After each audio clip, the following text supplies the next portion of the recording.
Julian, I have to have you on my show. I had a crackhead in here yesterday. The bar is low. The guy's like nodding out, and I'm looking over at Colby. Michael's in there, and we're just like this.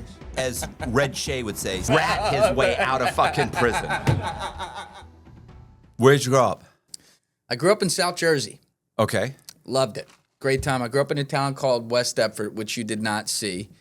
I was there. It's about 10 minutes outside Philly, right there. And spent the first 10, 11 years of my life there. Great town. Kind of had a little bit of everything there. Amazing place to grow up. And then I ended up in Mullica Hill, which you did see.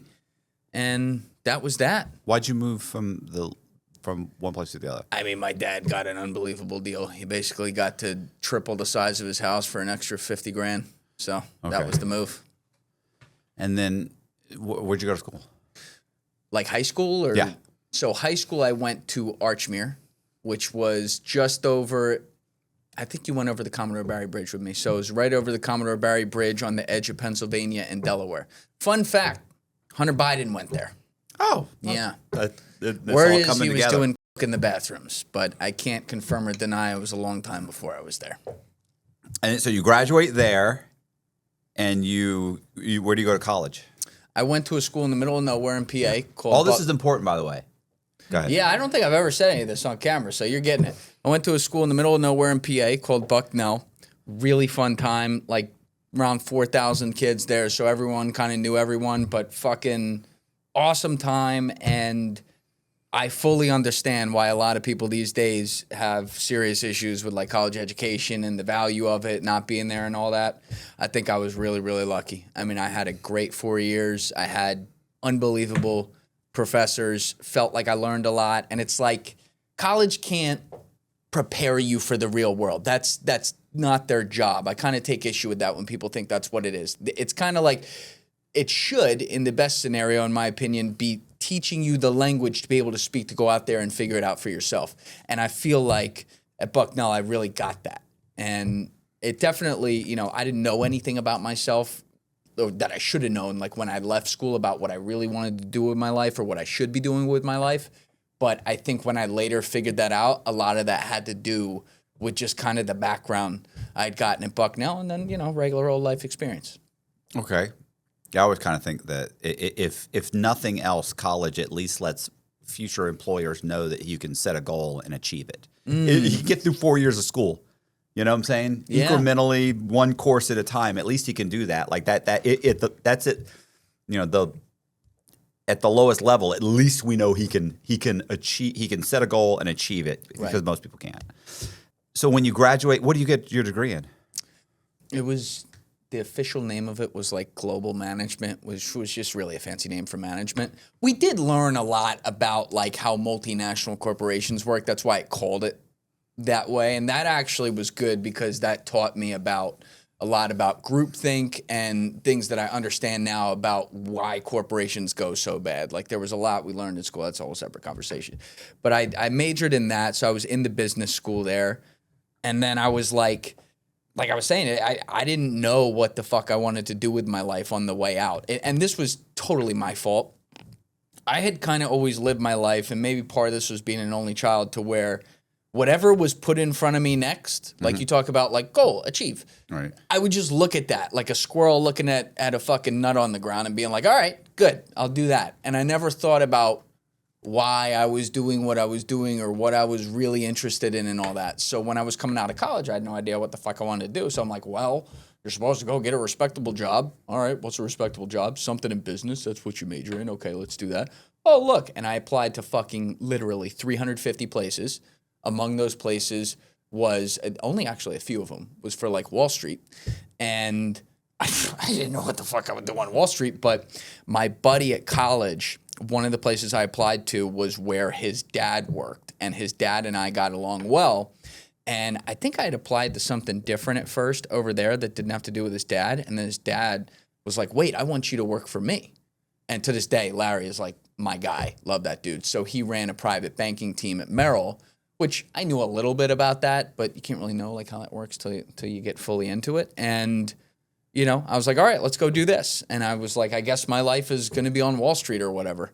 And then I started putting on a suit every day, and I'm like, this feels a little off. This isn't exactly the cut-off South Jersey kid, if you will. But maybe that was a part of growing up, and so I just kind of kept doing it. And then I really got familiar with how banks work, especially today. And I'll put it to you this way. You pretty much have to ask permission for toilet paper after you take a shit at a bank. And it's also, more importantly, a place where, with all the restrictions and everything as well, and just the nature of the work, it's where creativity goes to die. And so I had never, as dumb as this sounds now, and it to this day, it sounds very dumb to me, I'd never got in touch with the fact that my whole life was based on creativity. Like, that's what I was. I could look at every pathway and every interest I'd ever had, and it was always something in the arts or something that involved, like, really putting ideas together and making something new out of nothing. And I'm like, well, shit, none of that happens at a bank.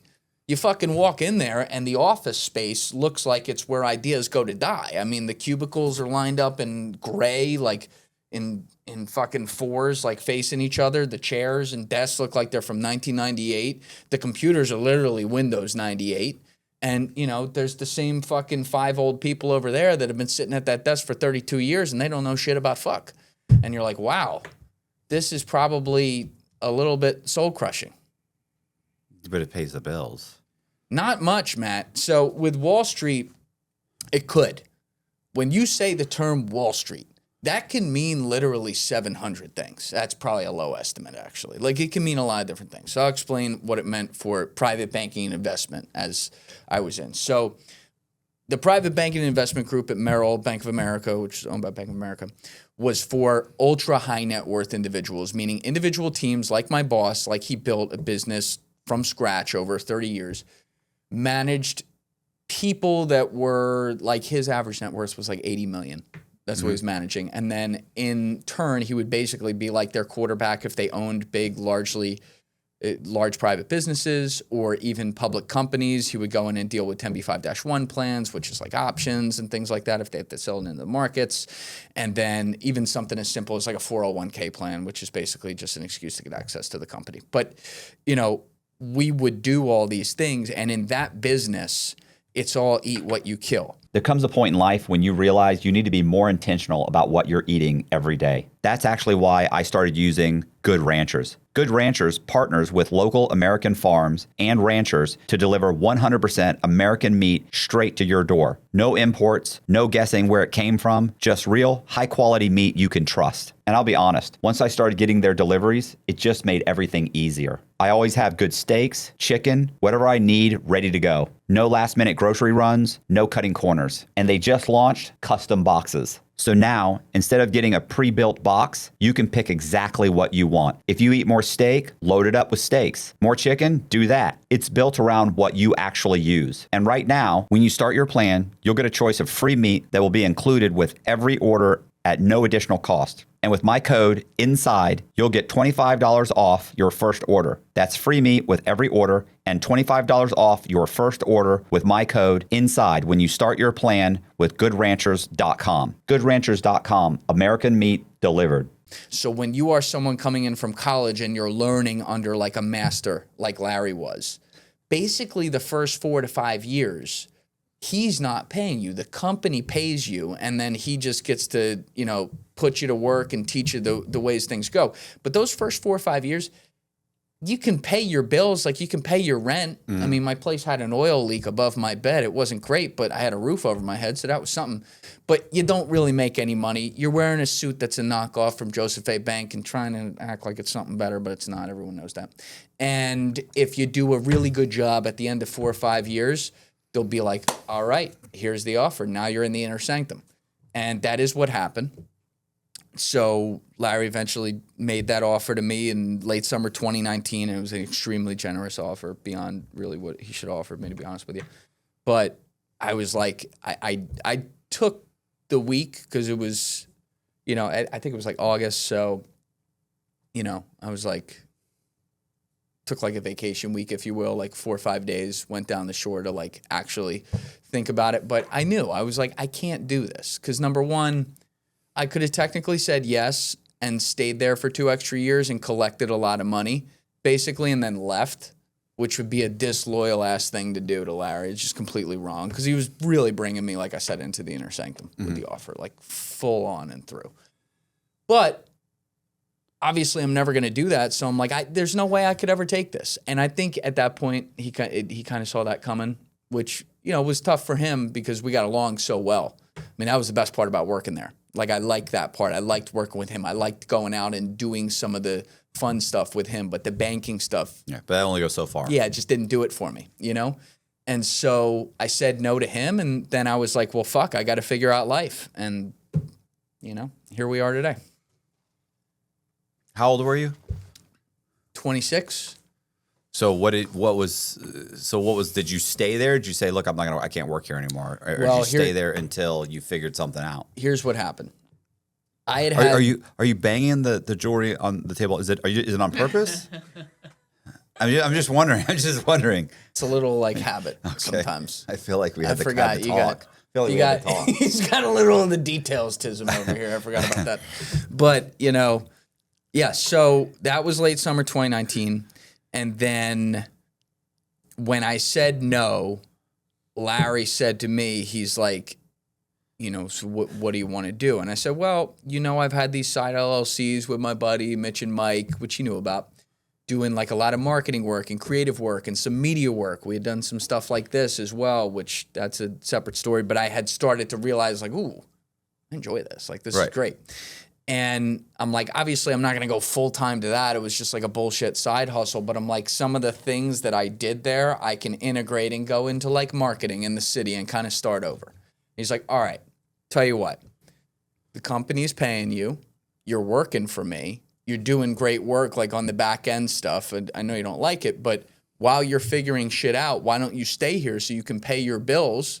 It gets the shit done for me as well. It's a win-win. And if I can help you at all get to one of these other industries, I will, which was extremely nice of him. And so that's what I did. And Matt, I had no expectations. I was willing to completely start from scratch. I was applying to jobs that paid $38,000 a year in New York City. Mm-hmm. I would like social media manager, like the lowest whatever. I'm like, I'll just prove myself. I don't care.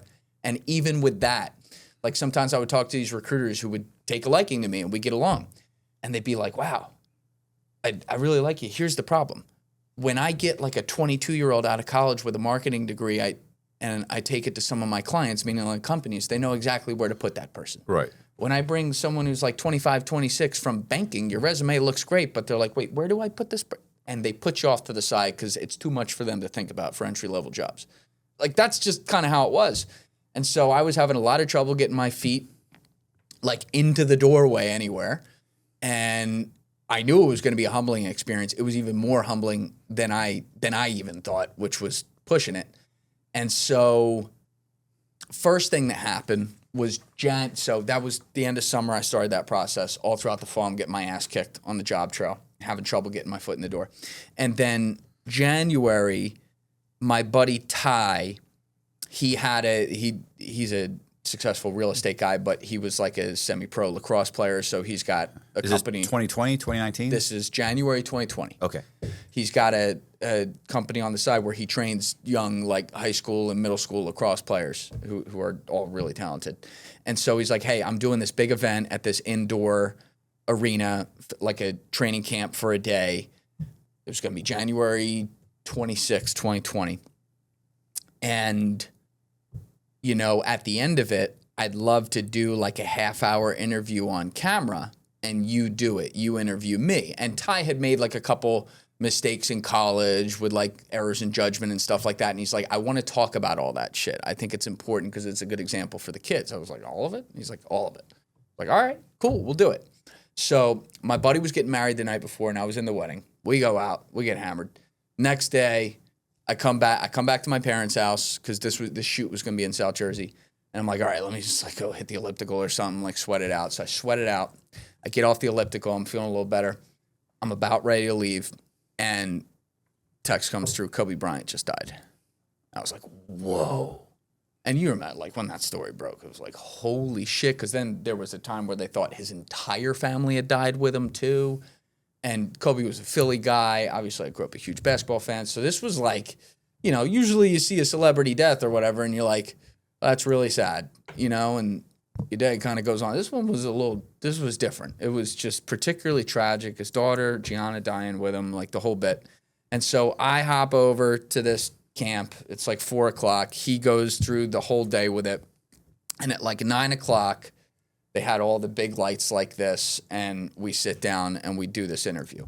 And I don't notice it because a lot of the kids had left, but there were like 30, 35 people that stuck back. And it was all dark because the lights were on us, so I didn't really see them. But when we wrapped it at the end, and then all the lights came on into place, people like started clapping. They were like, holy shit. And a bunch of people were coming up to me like, bro, do you have a podcast? I'm like, no, we're not a fucking podcast. They're like, you need a fucking podcast. Holy shit. And I had heard this before, and my reaction was always that. Like, what the fuck am I going to do with a podcast? Who the hell wants to hear my podcast? Right. But again, I'm at a weird point in my life. It was a weird day because, this whole time I'm just kind of standing there. I'm thinking about, like, God damn, Kobe Bryant really gone. Like, this is crazy. And so I was living up in North Jersey at the time still. And so I had an hour, 40-minute drive from there up. And I just drove in silence. I'm at this crossroads. I'm getting my ass kicked on the job trail. I don't know what to do with my life. Feel like I'm at square zero. And I just had this dumb thought where I was like, well, if I did a podcast, I'd have to do it right. Like studio, all the right equipment, all this shit I don't know about. And it would need to be like legit from day one. No plan, no thought that I'm actually going to go do this, but it was just like this random, like, fuck it. And so over the next month, I made it like my once a week hobby on Saturdays to go over to B&H in Fairfield, New Jersey, and like Where's learn that? a B&H photo, which That's is where we've got all this equipment from. Yeah. Oh, okay. Oh, yeah. Yeah. So B&H has the location, obviously the flagship ones in New York City, but then they had one right by me in Fairfield, New Jersey. So I would go over there, learn all the equipment, go home, watch YouTube videos on that Saturday night about it, take notes and Google Docs.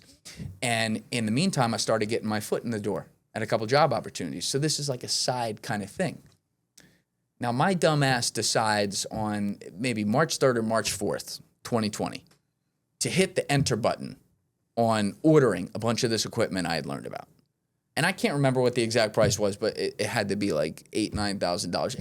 It was all the money I had, effectively. Like, I didn't have any savings. Like, this was the money in my bank account. I had the money for rent for like the next 2 months, and I had that.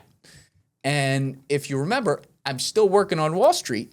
So March 3rd, March 4th, shit is starting to hit the fan in the marketplace. Like, people are like, what the fuck is this COVID thing? Like, the Dow's taking a shit, the S&P's taking a shit. So I'm in it at work. Like, it's all hands on deck because I'm still working there. Our clients are concerned, whatever. And so Friday, March 13th, the first day they told us to not come into the office, I get a notification that says, like, from Amazon, like, your equipment has arrived downstairs. And I'm like, oh my God, the world is ending. All my job opportunities I had told you about just dried up in 1 second. I totally forgot my dumbass ordered all this equipment with money that I really now don't have. Holy shit. So I go down, I get the equipment, I bring it upstairs to my couch, and I step back from the couch, and I don't know how long this was. Could have been 30 seconds, could have been 60 seconds. Definitely wasn't a half hour or anything like that. But I'm looking at this equipment just like this. And again, there was an oil leak like above that couch too. And I'm just reminded of like the square zero-ness of my life at this time. But I'm like, Julian, you have done a lot of stupid shit in your life. And I'm just starting to like run through those things in my head. This is without a doubt the stupidest shit you've ever done. Like, you now have no money, the world is ending, and this fucking retarded podcast equipment sitting on your couch that, what are you going to do now? And there was this, like I said, 30, maybe 60 seconds where I look at it, and then I was just like, well, I guess I got to go for it. And so right then, I started going all in on this, didn't tell anyone about it. And then I got 2 phone calls, and I can never remember which one came first, but they were both equally important. One of them was from my boss, Larry, who I had told him maybe 2 weeks before the pandemic. I said, Larry, I'm getting close on job opportunities. So no matter what, I'm going to leave on March 31st. Thank you for all this. I'm going to leave. If I don't have the job locked down right then. I'll go down to South Jersey to my parents for a couple weeks just to get it all locked in, and then I'll be back up here in a new place probably. He's like, okay, whatever you want. So he calls me up and he goes, I take it all your job opportunities just dried up? And I was like, yes. I don't tell him about the podcast stuff. He's like, okay. If you remember at this time, they were still saying like 2 weeks to flatten the curve. Oh, yeah, So he's like, listen, I don't think we're going back into the office until the end of April, beginning of May. Where we had got everything set up so well for COVID that when we were like 3 days in, we were on the phone, like the team, like talking to each other, and we're like, fuck, we're like, you got to watch it every day, but we had everyone set up really fucking well. So ironically, at the end of my career, like the best performance that ever happened was like getting through that period from start to end in like a great way. So things were actually okay because it was all hands on deck in like the 2 weeks leading up. And then when it hit, we were like, whoa, all right, we're doing okay. So he's like, hey, it's not too crazy. It might get a little crazy, in which case you're going to need to work a lot. But he's like, why don't, until we go back to the office, you stay on so you can pay your rent and all that. And I was like, well, that would be fucking amazing. So then my dad calls again. This might have happened right before then, but he goes, hey, this is going to be a year. This is not going to be 2 weeks. They love this shit. I'm like, what the fuck are you talking about? I'm like, they're saying 2 weeks to flatten the curve. He's like, no. He's like, the people in charge of this love this. This is like control. He's like, do not re-sign your lease. Because I was going to not re-sign my lease, but when the pandemic hit, I'm like, well, I guess, and then, I guess I'm going to re-sign my lease or whatever. We'll figure this out. And he's like, come down to South Jersey and we'll ride this out. I'm like, all right. So I go down to South Jersey on March 31st or April 1st. And when I get there, I'm unloading my whole U-Haul and all that. And then there's the podcast equipment right there, which my dad didn't even know what a fucking podcast was probably. But he looks at it, he's like, what is this? I was like, thinking about starting a podcast. I don't really have anything going for me in life, so this is kind of what it is. And the back room, which you remember, he's like, listen, hey, if not now, when?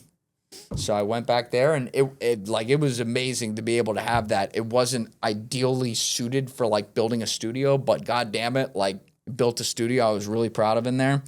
Put my head down and I worked around the clock over the next, at that point, 5.5 months after that to get it all ready to roll. And then I launched on September 15th, 2020 with 10 episodes at one time. And I just have never stopped since, never turned off. So you stockpiled all the interviews? I did. I only did 2 interviews in the first 10. 8 of them were solo episodes, and my dumb ass just talking to the camera. Okay. What were the I was topics? going to say, what were you talking about? There was a 3-part series on the college debt crisis, which was really something that I had in the first couple years after college started to become much more aware of and grateful for, because I was an only child, which was like winning the lottery, which means my parents were able to put me through college. So I didn't leave college with college debt, which as far as I was concerned was like being halfway down the third baseline to home. Mm-hmm. And so when I started, and I also felt like I got an amazing education. So it was like strike one and strike two in a good way. A lot of people had problems in both of those departments, and I really dug into this. And that was like, once you crunch the numbers on what this was, even at the time, like me, still very green in many ways, I'm like, holy shit, this is crazy. So I did that. And then I did, episode 4 was, so hilarious. People are going to go back and watch this now and be embarrassed, but it was like I did it standing up at a podium talking about like, I always had this obsession with things being real, right? Like I liked people that just said it like it was, that it didn't feel like anything was rehearsed or fake or anything like that. So I just talked about people in culture that whether you like them or not, they just let it fly out there, and that's why people identify with them. And, the buzzword for that people would use on the internet is authenticity, which I think when most people use that word, it has the opposite effect of what they intend it to mean. But in reality, by letter of the definition, that is effectively what it was about. Then I did an episode on genre bending in music, which I had like 2 of my cousins in there with me, and they're just like, what the fuck are you talking? I'm like, I don't know. We need content. So I also had it in my head. I was such an anal fuck that I I thought that you had to talk for like a straight hour and you couldn't ever cut anything. Why? Because I thought people would know and they'd be like, what did he cut there? Right. Which was the dumbest fucking thing ever. So I would make myself have to get it right for a straight hour, meaning no mistakes. This sounds like Pete, who literally my buddy Pete, he will bring paperwork and want to like read the paper. It's like, you're not reading the paperwork. It's like, no. Well, let me reference this. Well, let me go back. It's like, Pete, we're just talking. Yeah. Well, I know, but I don't remember the exact date. I'm like, what the fuck? It was someplace. When is it? He's like, it was in April, 2011 or 2011. I don't know exactly. No, it was sometime in April, or it was sometime in fucking 2011. Yeah. He's like, yeah, but I want to have the exact date. You don't need the exact date. It's in 2011. It's in early 2011. And he's like, well, what if I go, fuck people. I don't give a fuck. Yeah, this is how I thought about it. But I understand he really wants to say everything correct, everything 100%. And I'm like, look, Pete, that's not how it's done. Like, people just want to hear you talk. But like, if I messed up a phrase, I'd be like, you got to start over. People butcher me. I messed up. Listen, when I said the other day I was talking about a movie and I said the powder. What did I say? It was the layer cake. Will you look at my hands? I'm not going to bang on it. I'll tell you that. So it was the powder. I called the movie the powder cake, and it was actually the layer cake. The layer cake. Listen, I shit you not.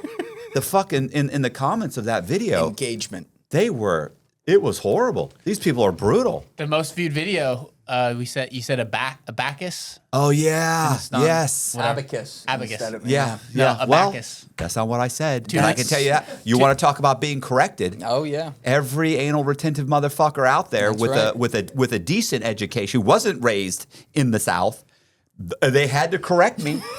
It was fucking insane. But boy, it blew up though, right? 2-point-something million. I mean, God bless America. Yeah. So Well, I relate to it because I thought you had to be perfect, which includes, like, again, how you would phrase things. So I would start and I would have my timing so right because that was the other thing. I generally wouldn't have papers in front of me. I think a couple times I had, like, a one-sheeter or something like that. I'm trying to remember. It's been a while. But, like, I would only put a couple bullets on there. I wouldn't ever have a sentence or a phrase or any. I wanted it all to be natural and from up here, but following, because, you're just talking to the camera, following whatever the topic was and hitting the points I wanted to hit. And fast forward to today, where we're finally also now doing some solo episodes, that was an incredible baseline to teach myself, because now it's like breathing. Mm-hmm. I mean, Deef does these with me. He'll tell you, we walk in there, we're like, all right, what are we doing? Oh yeah, all right, pull up like 5 of these links. Perfect. All right, great. All right, so we got like 7. All right, let's roll it. Let's go. And then we just go for 90 minutes. And it's like the best thing ever. So it turned out great. But I did that for 8 of the first 10 episodes. One of the interview episodes, if you will, was literally me and my cousin Sydney after we were like engineering music for her. I was like, fuck it, sit down. And we did like a fun hour together. The other one was with my friend Terrence, who was like discussing the summer of 2020 and all that. And I enjoyed that a lot more. I didn't enjoy, also because of how tight it was, like I was just telling you, I didn't enjoy like my dumb ass just sitting alone in a room talking to a camera. I didn't enjoy that. I liked talking with someone else and getting ideas spread and things like that. So I was going to say, you know who Johnny Mitchell is? Oh, yeah. Yeah. So Johnny Mitchell and I started a channel. On my show, yeah. We started a channel called The Murder Men. The Murder Men. Yeah, we just started maybe 5-6 episodes. Yeah. And listen, I feel like he doesn't do anything, by the way. But I do an outline. We're talking about like a 6, 8, 10-page outline. I watch 2 or 3 videos. It's all basically about serial killers, or some are off topic. Some are like Timothy McVeigh, or he's not a serial. He killed a bunch of people, but not really a serial killer. So some of them are. So Tomato. Yeah. So some are like that. So it'd be like a 10 page outline. We watch 2 or 3 documentaries on it, right? Like he's talking when he first talked to me, he was like, "Yeah, we'll both read the same book." I'm like, "I'm not fucking reading a book. What? I'm not reading a book." I'm dyslexic. I have a Southern education. I have a degree in fine arts. I'm not reading a fucking. You know how long a 90,000 word book is? Like a 300 word. Yeah, you've only 300 written pages. like fucking 15. There's like 10 hours of reading. We're doing 12 of these. I'm not fucking reading a book. So I said, no, we'll watch some documentaries. That's my commitment level. And so I do all this, and then we come in and we sit down and talk. And those episodes are nowhere near as much fun as, as whatever, some guy coming in here who robbed 4 banks and sits down, and I say, so where were you born? And and then everybody jokes in the comments. They're like, "Listen, if Matt Cox interviewed Jesus Christ, he'd start with where were you born?" So, and Colby cuts out tons of them, but every once in a while, one slips in there. Well, we used to just start there. Yeah. Now we've started to cut out some of the backstory if it doesn't have any significance. That's always been my I can say this to you now because you're bringing it up. That's always been my behind the scenes joke with Danny Jones. I'm like, Matt Cox is great after 2 minutes. Yeah. Like the first 2 minutes, you're just like, yeah, so what's your name? Where are you from? Yeah. And then suddenly 2 minutes in, you're like, so how did that make you feel? And you're like, ooh, I'm in for this. He cuts the where were you born, where were you raised, all that shit out. Now it starts with, so my cousin came up to me and he said, hey, I got 2 pounds of bear. That's why you need him here. Yeah, I know. But he didn't know what he was doing either. Yeah. Obviously, more than you. Yeah, but neither one of us were. It's kind of a feeling out where one day, I happened to make the mistake of starting to watch an episode. And you know what it was? It was when you went on Lex Friedman and you're like, I talked about all this stuff, and I had already been thinking about it, and then I was like, okay, if he's cutting out this beginning story, right, we need to do it too. He kept the other 6.5 hours. Yeah. That's important. You know what he cut out too? He cut out when I talked about Danny. I talked about Danny. He cut all that out. I think, or did he talk? Was that in there?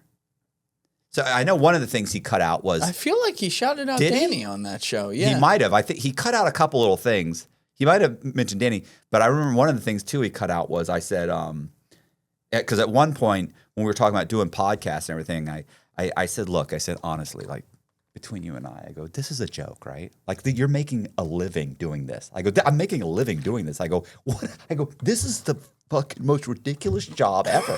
I go, people are paying me for doing the same thing I did in prison, walking the track with some guy. I said, but now there's a camera. I go, right? This is ridiculous.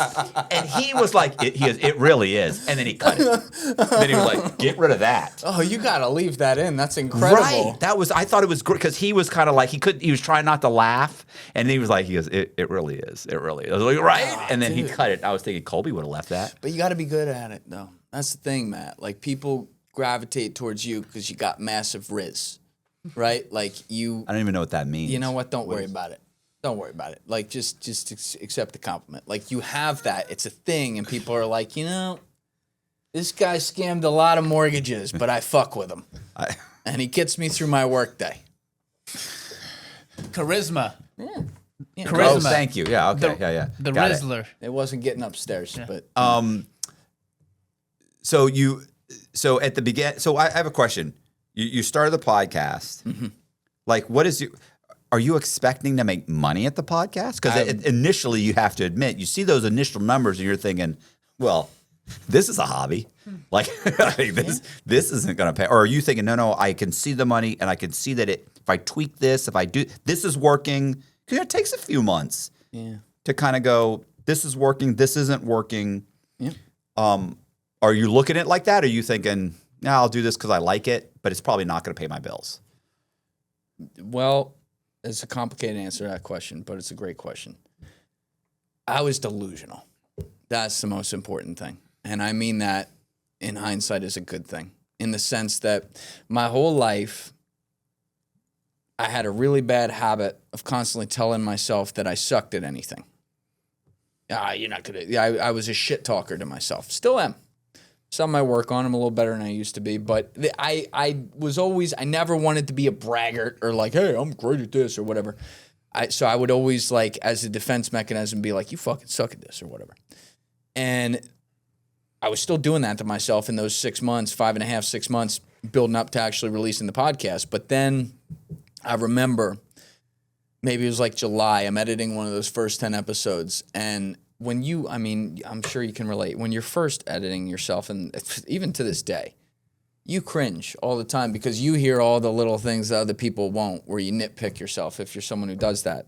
And I'm certainly someone who does that. So I'd be editing these things, and I'm like the meme of the guy like pulling the fucking headphones off, like, oh God, oh my God, that's terrible, whatever. And so then I'm editing this one episode, and I realize, I'm clicking the cameras, switching them after the fact, and like 15 minutes goes by quietly to where, and it was just an episode of me talking. And I like stopped after 15 minutes. I was like, that was not the worst thing I ever heard. Okay. That was like, I got lost in that for a minute. That's never happened before. And it's probably like 2, 3 a.m. in the morning. I'm in that back room of my parents' house. And I just had a moment. I still didn't say like, man, you're fucking great at this or something like that. That's when Julian fell in love with himself. But no, it was actually more like, literally like, you're not terrible at this. Right. This could work.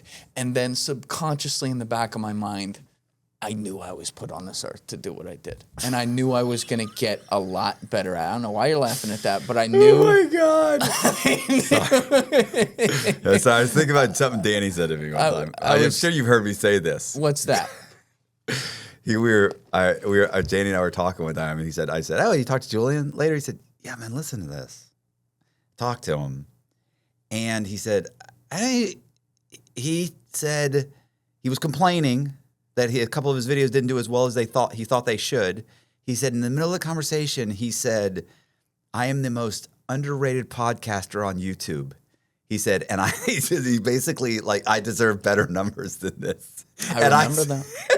And I said, well, he was joking. And no, he wasn't. No, he wasn't I was joking. And I was like, no, he had the, I wouldn't say that. And he goes, no, he said it. And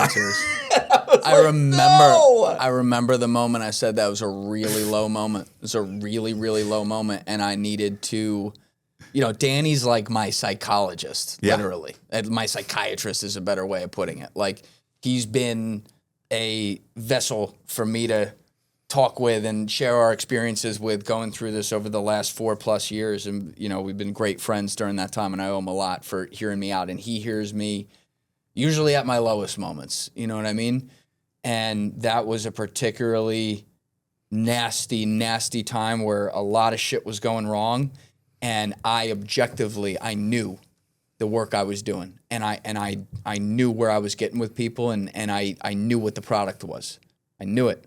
And I remember, I didn't say that to him once. I said that to him several times. And it was over like a week period, and I meant every fucking word of that. But you have to, I'm going to put that aside for a second, but you have to know that sometimes it can be the most amazing set of videos. Absolutely. And they're just horrible. Listen, and I'll call up Colby, and I'll be like, bro, like, it's been like, we had a bad month, and we're having a second bad month. Yeah, this was more like 7 months in. Oh shit. Well, and then Colby comes back, and Colby goes, okay, hold on a second. And he comes back, and he's like, and then he starts reading off the numbers from the previous year. He's like, this is where we were last year. Yep. Like, like, just to say, like, that we're at 75% higher than we were a year ago. And I understand you're saying it's bad because it's not as good as 3 months ago. Absolutely. Or three or four, the last 3, 4, 5, those months. But he's like, this is where we were a year ago. And we were thrilled to be at this point a year ago. Like, manage your expectations, 100%. But like, and when I would talk to people about starting a YouTube channel, and I'm like, look, you have to understand that I think it's a good business model. And I'm like, because if you go in knowing I'm going to lose for 3 years, or even break, let's say you break even or lose a little bit for 3 years, that's a good business model. Most people start a restaurant, and what is it? 3/5 of all, or 3 out of 5 of them go bad. Yeah. Most of them go into the hole. They go out of business because they can't withstand the 3 years, and that's an average.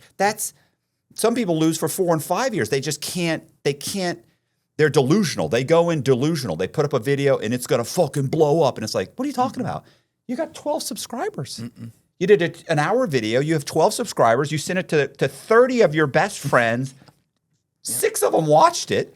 And you thought what? You were quitting your job?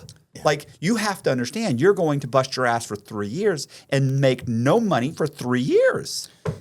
I'm going to come back to answering that because I do have to answer your original question, but I want to stay with the first point. Okay.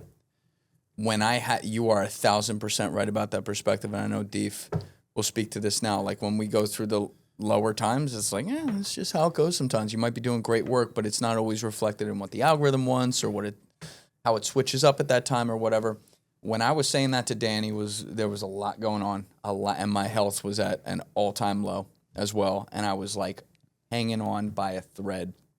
Had you moved to Hoboken at this point? Okay. Yes. This is like winter 23 into early 24 when I was at my lowest of the low.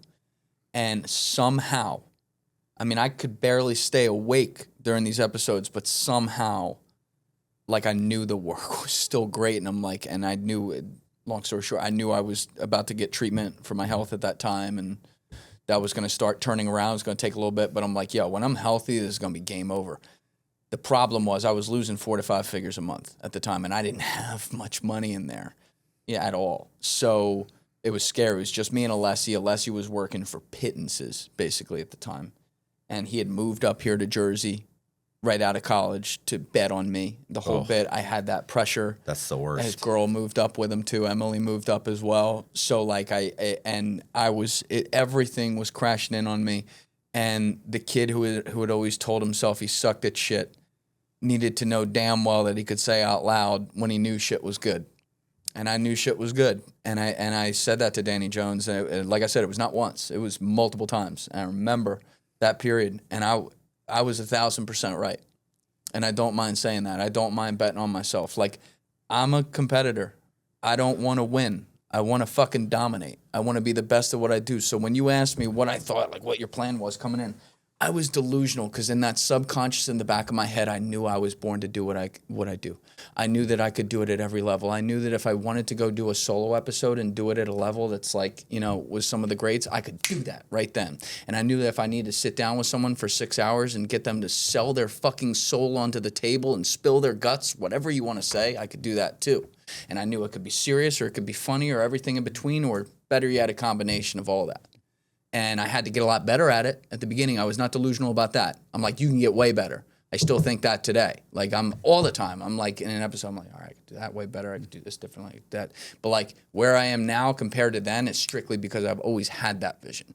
And so when I sat down at my parents' house, which I call the podcast like half my parents' podcast, because I could have never done this without them. Right. I could have never afforded rent in a studio. They let me use their back room. So I lived off of nothing for the first 2 years, completely nothing. Like, didn't even buy new socks because, again, Matt Cox, I had spent all my fucking money on that studio equipment. I had, as it would turn out, and I didn't plan this, it was just the universe aligning in the right way. The minute I actually monetized it and got money coming into my accounts, which was officially basically December 2021. So I was almost 2 full years into it. Before you got monetized? Before I got like any money. I got monetized summer 2021 and I made $20 a month, $25 a month. I never focused on YouTube either. Yeah. I was always focused on Apple and Spotify at that time. No money over there, no brand deals. So I think I had like some companies give me a fucking code or something. No one ever bought the code. So no money. And as it would turn out, I got monetized about, I'm trying to remember, maybe it was 3 to 4 months before I would have been completely out of runway and it would have been at zeros in my account. And even my parents would have had to be like, yo, like, you gotta go get a job. Yeah. Also, my health was cratering and it was just like all these things. So it worked out. I'd made the bets I did and like it went there. But like my life was just get up at 10 a.m., try to feel better by like 11:30 to be able to sit at the fucking computer and edit because I was always sickest when I woke up. And I would edit till 4 a.m. And if there was a podcast in the middle of there when someone came over, because it was always in person from day one, I've never done remote, never will. If someone came in the middle of there, I would edit before and edit after and then go to bed for 5-6 hours, wake up and do it all over again, 7 days a week for 4 straight years. And the last time I ever did that was editing your episodes, your 3rd and 4th episodes of me, 177 and 178. at the end of 2023. And this was around the time where I'm having these conversations with Danny too. And I remember it because I had moved up to Hoboken August 1st. You had come up and recorded with me in like October. We held the episodes for a couple months. And I came down on like December 23rd, back down to South Jersey with my parents for Christmas. Christmas Day, had a nice morning, and then maybe like noon, 1 o'clock, we drove an hour away to my grandpa's house down the shore. Had a nice Christmas gathering for 5-6 hours, and I had taken a separate car. So at 8 o'clock, everyone's having a good time. I said, I got to go because this is my life and this is what I do. And so I drove home alone to my parents' house, was in front of my computer, open editing episode 178 of yours by 9:15. I finished it at 3:45. My face is dead. 3:45 in the morning. I'm shot. This is right at the end of our time before we had the switcher, basically. It was like literally one of the last episodes recorded before Alessi had the live switcher in there. So I had to switch all the cameras, do all the timestamps, whatever. And I was sick as a dog. I had started the treatment for my eosinophilic asthma and all the problems I was having like a month before. It doesn't take effect for like 3-4 months, a little bit. So I knew I was still at the low of the low, but I was like, yo, we're done with this. I can't do this schedule anymore. I'm not waking up at 10 a.m. and going to bed at 4 a.m. I used to be fucking 40, 50 pounds heavier and in great shape before I got sick and started doing this podcast, which kind of happened at the same time by accident. And I need to get back to that. I need to get healthy. I'm miserable, and also I'll be way better at the job. And so I drove back up to North Jersey the 27th, and on the 28th, I went in the gym in the morning and I changed my schedule. It sucked for the first 2 months while the shots didn't work yet, and then I got myself on the schedule, and then the shots started working, and I got stronger and stronger throughout 2024, and then I was ripping by 2025. But my whole thing was I felt like when I started this, I felt like I was at square zero. I felt like I was a total loser. I was extremely hard on myself. And I felt like I had underachieved in life and it was no one's fault but my own. And so now I had this thing. I knew in the back of the mind I could be great at it. And so I was like, I either make it or I die, which is a very dramatic way of saying it. Like, it sounds fucking retarded to say that, but that is what I said to myself. Yeah, I don't mean that literally, but I do like that. It's the burn the boats. That's it. Yeah, there's no. Yeah, I love that. There's no going back. And so I was just like, I'll find a way. I will find a way in. And for me, the only reason I exist today, and it wouldn't matter if my podcast was the worst thing you ever heard or the best thing you ever heard. The only reason I exist is because I figured out the shorts lane before anyone else did in podcasting. And when I did that, I was able to go mega viral. It got me on your radar. It got me on, I could call up a guy like David Satter, who had, been a geopolitical expert forever. And he'd be like, oh yeah, I'll come on your show, and like people, it's like, if you build it, they will come. All right. That's literally what happened, because the first 86 episodes were me talking to my friends who I owe a great debt of gratitude to. But like the qualifications to be on the show for 3 hours were, can you breathe and does your mouth move sometimes? Yeah. Yeah, the bar's pretty low at some point. Yeah, I remember once. There's definitely. Yeah, I remember once. So I'm in Tampa. This was the last time I was here, September 2023. This is when I was really going south, health-wise. But I'm here with Andy, Jim, and Danny for like 2-3 days. And you call me up the last night, and you're like, Julian, you're in Tampa right now? I'm like, yeah, I'm down here for the Fed Fest thing. And you don't tell me you're in Tampa? Yeah. I'm like, yeah. No, I'm here for like 2 days. We got like an Airbnb. We're recording. Well, I have to have you on my show. I'm like, Matt Cox, this is free content. Why do you want to have me on your show? What the fuck are you going to do with me on your show? And you're like, Julian, I had a crackhead in here yesterday. The bar is low. And I was like, thanks, Matt Cox. So it took another 2.5 years, but we're here now. What's funny is you saying the whole, no, I like this is, I deserve this, I that, this is who I'm supposed to be. Into this existence. is right. Yeah. And yet every month when I get a check, every single month, I am absolutely shocked. I am shocked that YouTube is paying my bills. I am absolutely shocked. Every month I'm thinking, this is the last one. they're gonna figure this out. They're gonna figure out that we shouldn't be paying this fucking guy anything. Like this, and I constantly think that. And I'm constantly, my wife, I'm like, listen, I mean, we gotta be reasonable with spending. We have to be reasonable because, like, I need we need to start putting more money into, our 401k or into and she's like, I'm like, because you do understand, I have a very short shelf life. And she's like, what do you mean? I go, nobody's going to watch a 65-year-old man. I'm like, do you understand? I got a few years before it starts trailing off. And she's like, that's not true. I go, nobody's watching a 60 or 65-year-old man do what I'm doing. And she's like, baby, you're going to be fine. Colby's the same way. He's like, you're going to be. I'm like, no, I don't know any 70-year-old men that guys are watching. I'm like, no. So we need to be reasonable and just save our money and do this. And I'm just absolutely shocked. But, I think, unlike you, not that you came out of prison, but I came out of prison with such low expectations of life that anything good that even happens, I'm always like, nice. Like, what a bonus. I'm blessed that I didn't see that coming. Anytime that happens.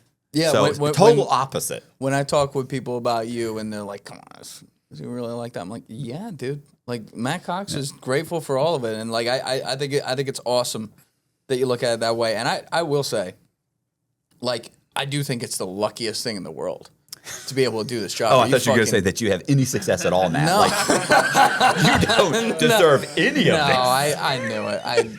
Listen, all you have to do is sit with you once and you're like, this guy will figure it out. And that was always the thing. And this is, everyone talks about this on the internet. Danny and I talk about this all the time. We're like, Matt would have been great at anything. He didn't have to scam homeless guys from the Salvation Army. The worst possible way to put it. He would have been great at anything, And now you have in your second chance in life, you're great at something, and like you should realize that. Like like I said, you got the Riz. Listen, nothing pays like fraud. You know what I'm saying? Everybody says like you would have been great, yeah, but really, how Fine quickly? Arts degree. Not a lot to do there, Which, by the way, where are your paintings? I remember. No, because we don't like it. Because when you do the shorts, it clutters up the place. I don't like that you see like half of an elbow, and you don't see all that stuff. So it's better, everything very simple, very uniform, and minimalist. I like it because that's the way it's just more about just like you. What's funny is Danny's podcast, which is the one that I initially kind of was watching in the halfway house. It's like that in my mind, and this was when he was at like his kitchen table with Ben Mala. Yeah. And they're yelling at each other across, Ben's, you motherfucker.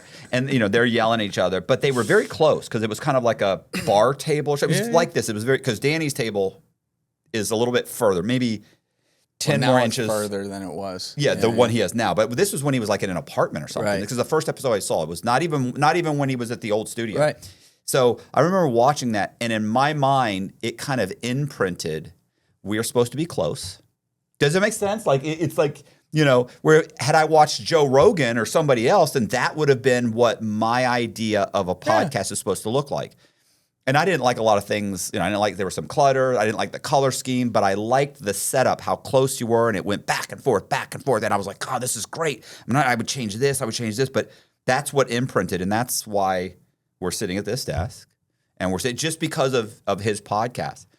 And the other thing I wanted to say was, I remember the first time when we talked, when I came to your studio, which was, like I said, in your parents'. Literally my parents' house. Yeah. And we were talking. We'd been talking for, in my mind, it was about an hour and a half, 2 hours. Well, we had plenty of time. And then at some point, you were like, well, we need to get to a stopping point. And I'm like, oh, okay, well, I got, whatever it was, I was thinking, okay, well, I can wrap it up in a little bit. And you were like, well, because you got to get going back. I was like, no, I don't have to be back till like 4 or something. You were like, no, it's like 3 o'clock or so. I was like, what? Yeah. And it had been 4 hours. Yeah. And I thought it had been like an hour and a half because he kept asking these questions that other people didn't ask. And, I have a 2-hour version of my story, But the moment you start asking questions, it gets longer and longer. And the next thing you know, and I'm trying to answer the questions quickly. And the next thing you know, it's like 4 hours. You're like, I got to take you to the airport. Flying you up for episode 111 in a couple months. See you then. Yeah. And I was like, what? Huh?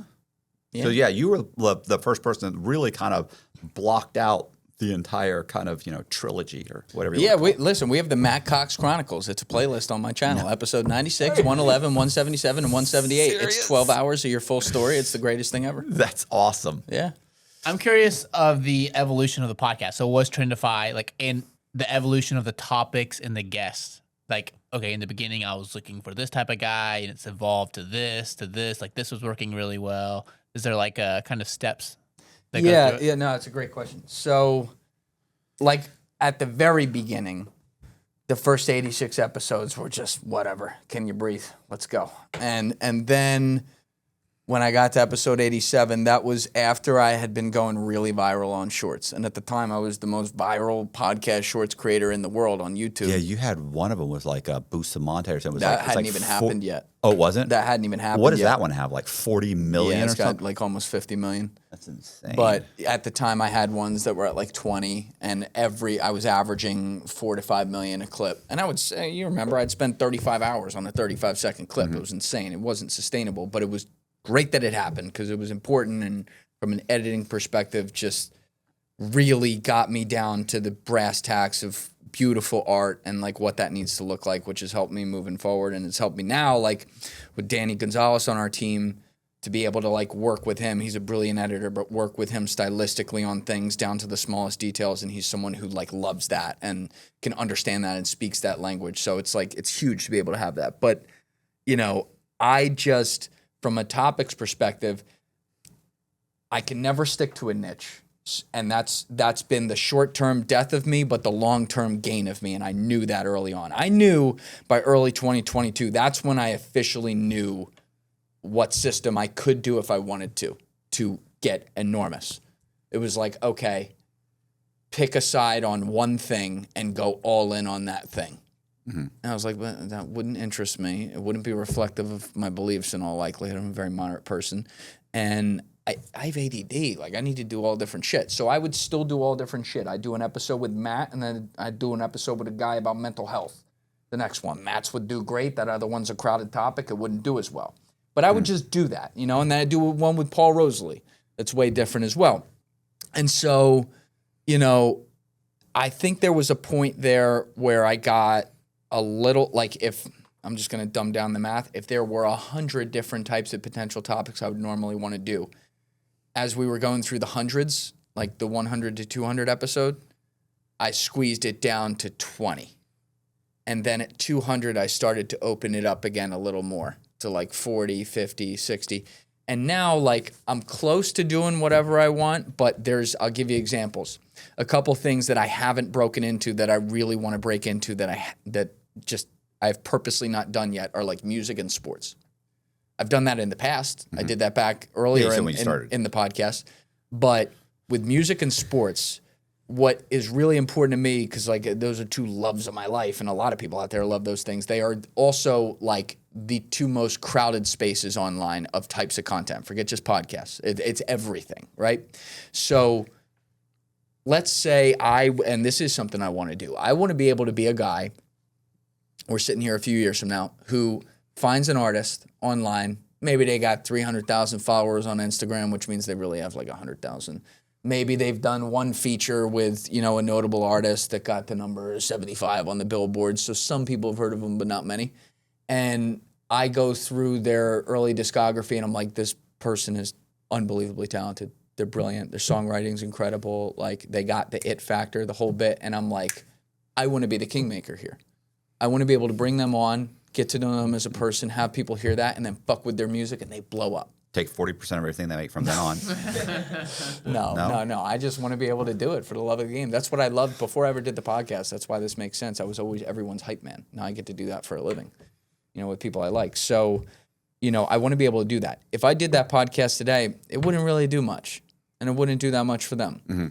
However, if I'm able to do some podcasts over the next few years with some major league established people in music, like think the biggest types of names, And then, that stuff kind of makes the news cycle as well, because I'm talking with them for 3 hours. At some point, they say something where, they're like, wow, Post Malone feels this way about this thing, or, Rihanna feels this way about that thing, or whatever. Now I'm the guy who talked with them.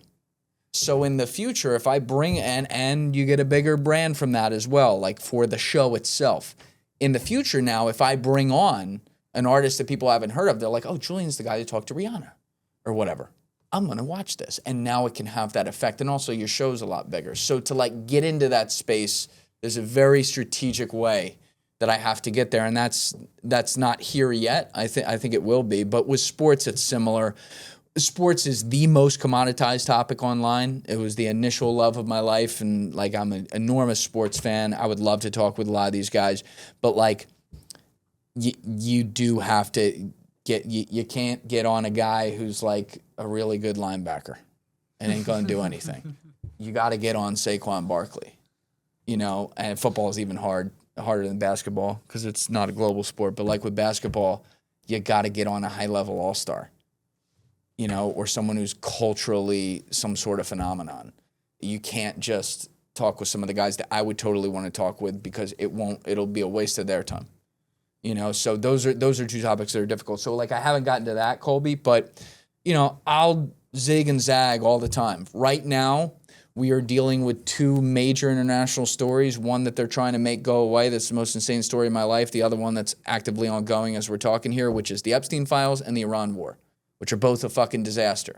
So at the moment, there's shit happening every day. And especially as we've been doing the solo episodes and then bringing in some guests who are involved in these worlds, we're doing a lot of that content right now. So I have had these little periods, Colby, where I will ride the wave of something that's happening that needs to be covered, that, we're going to do our best with and get the perspectives on and do the best we can. But, Steve and I talk about it all the time. I need new shit all the time. It can't just be this or that. It needs to be something different all the time.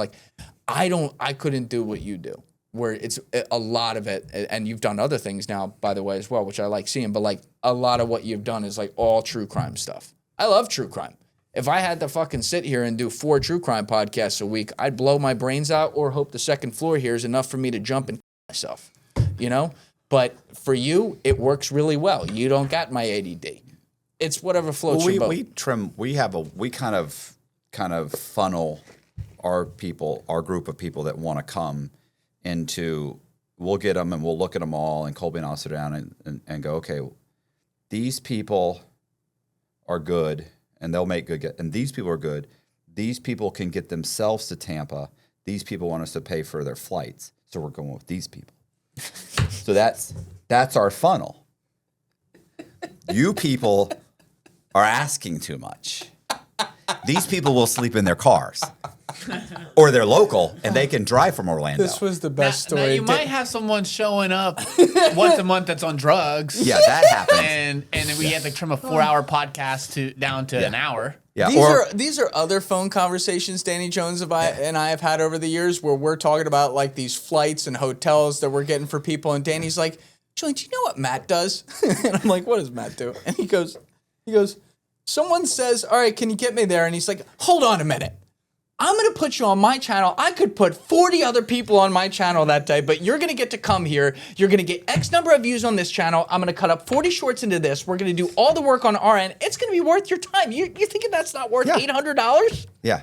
And then they come. And Danny's like, what the fuck are we doing? And I'm like, I don't know. But listen, I don't have those kind of balls for that. We have some nightmares. We've had guys that literally they're talking, and I mean the guy's nodding out, and I'm looking over at Colby, and we're looking back and forth, and I'm looking, and I'm like, is it just me, or does this guy look like he's falling asleep? And then we've also had the guy that got himself here. He and his girlfriend told him, "Don't bring your girlfriend. No reason to bring your girlfriend, bro." He and his girlfriend get here. Oh, he hit her? No. No. No. This was getting dark for a second. No, he gets himself here. He's here. And he had used his debit card or something and to buy the tickets and didn't have the money. And then it reversed. So now he's here and they've canceled his tickets. And now he's like, hey man, I'm stuck here in Florida, and he lives in Michigan or fucking Idaho or something. I'm like, Not only stuck in Florida, he's stuck right down the street. yeah, in the hotel. This is a guy this is one of these guys that as he's talking, you're like, you're not a good person.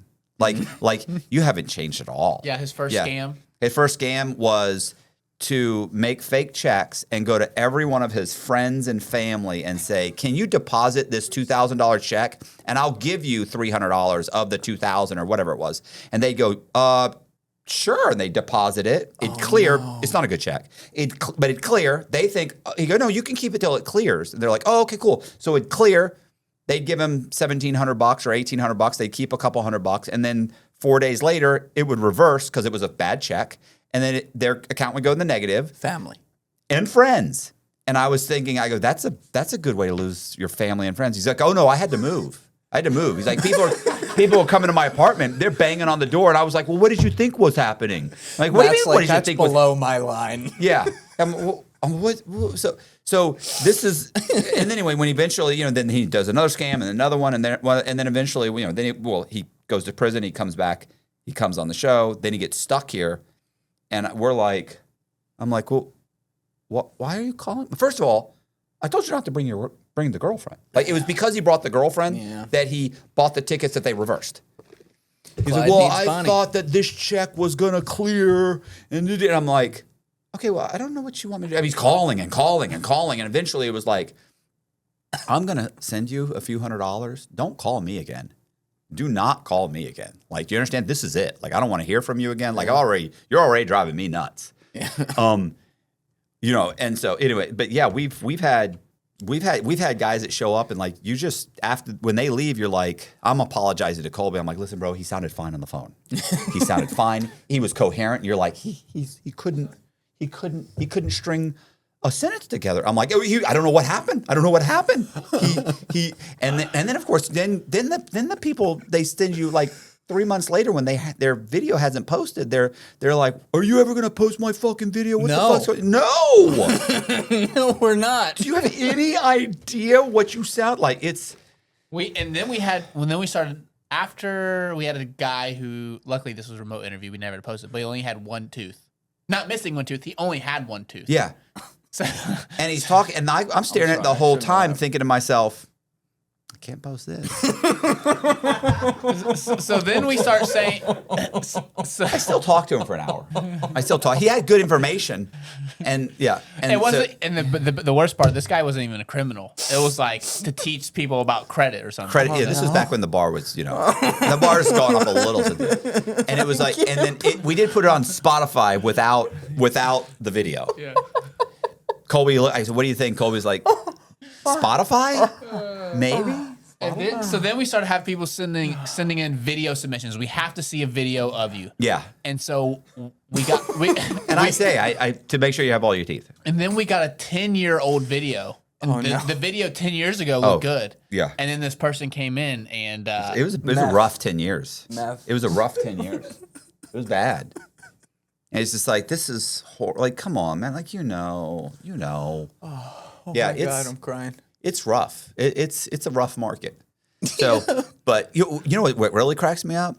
What? This is the part it's almost like I want to go back to prison and say, listen to this. to the inmates, listen to this.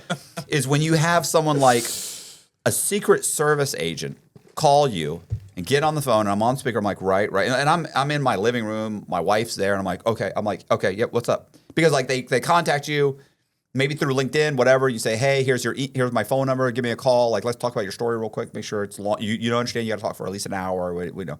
And he's like, yeah. He gets on the phone, and the guy's retired, like Secret Service. Like he's had some of these guys, like they work 10 years here, 20 years here. They retired here. They're now working for this other branch. And you're like, okay, this guy's had a fucking stellar career. Yeah. And you're talking to him. I'm talking to him on the phone, and he's pitching me on why he's a good fit for my podcast. And I really appreciate it if you could just give me an opportunity to. And I'm like, and I'm looking at Jess going, is this a fucking career? Career law enforcement, federal law enforcement. These guys arrested me. Pleading with me to be on the podcast. And I'm like, I'm fucking in shock I feel like you could say, listen, I'll be there on Tuesday. You'd better be there, Cox. I'll be here. I'll have Colby here. Like, I mean, and I'm just shocked at these guys that I'm thinking you're a federal career lawyer who's been doing this for fucking 30 years and you're asking me, I would really like it if you could have me on the program. It's like, are you fucking serious? Like, I'm in shock. Like I had a crackhead on yesterday. Why would you think I'm not going to have you on the show? I have the same conversation with people sometimes, and it's like incredibly humbling to hear that. But I'm like, dude, I'll 100% have you on. Relax. Yeah. Like this isn't that serious. You know what I mean? I know, and it's or when someone sees me in public and they're like, oh my God, bro, you don't have any idea. You've changed my life. You this, you that, and I'm sitting there like. Your story is just so inspiring. Inspiring? Like, I'm not saving children from starvation, bro. I'm interviewing bank robbers. Like, what do you, and they're just, and it's so funny when I walk away going, I don't know what these people see in me. They really need to reevaluate their priorities. Like, there's some great shit on Netflix. Yeah. Like you could, like they must have gone through all the true crime documentaries to end up here. But your delivery is you know what I do get a lot of, which I love too. By the way, I should have forwarded you this. I probably had in a week because I'll always mention like long distance truck drivers. This is who watches or the guy who's on the forklift. That's who watches, the guy who's on the roof or is drywaller. Oh, they're listening. They're listening. Yeah. And I had a guy. I've had like 3 people in a week that were long distance truck drivers. Yo, bro, it was like 2 were on like Instagram and 1 I think was like an email. And the guy was like, yo, bro, I'm a long distance truck driver. I've been driving for fucking 30 years. And he goes all through the whole thing. Just want to let you know, every time you talk about long distance truck drivers, listening to your stuff, he's like, I fucking laugh because I'm always listening to the fucking thing. And I listen to you exclusively. I'm just like, that's awesome. That's so fucking cool, man. Awesome. Yeah, those are my favorite ones, especially like people that literally keep the economy going. They're like, and they got to do like long hours with this shit. And they're like, your show gets me through it. I'm like, let's fucking go. Yeah, because Shout it's out like, to all those guys. Like this is not a job. You know what I'm saying? Like it's a drywalling, being a roofer in Florida.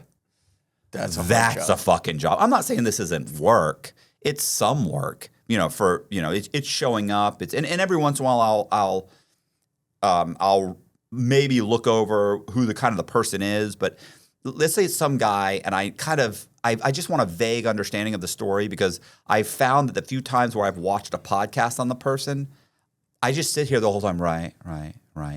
And then when they walk out the door, I'll realize, oh, fuck, I never even asked him about this or about that. And I think, why didn't you ask him that? Like, that was a good story. He never even told the story. That would have made a good TikTok or that would have made a good short. And I sit there and I think, you didn't ask that because you already knew the story. You already knew the answer. You weren't curious about the guy. You were struggling to even pay attention to him because you know his story. It's like watching a movie, walking out, going to the bathroom, getting a thing of popcorn, walking right back in the fucking movie again. It's a struggle to get through it the next time. You know it. Yeah. Unless it's Dune. I watched the Dune. Well, I've watched those like 40 times in a row. They constant running. I love those. I love those movies. That's not the point, though. The point is that I would rather know nothing, right? I'd rather know very little. I completely agree. Some of the guys that have come back and retold their story, it's like, it's kind of like it's not as good as the first time. It's not as because I don't show as much interest, and I'm not as interested. But one more thing I'm going to say, and then I'll stop because I've also had a lot of coffee, or caffeine. Let Matt cook. Caffeine. So. We were talking, and now I can't remember what it was. Oh, I know what it was. It was Dawsey Richards. Dawsey Richards is one of those guys. He came here. He told a story.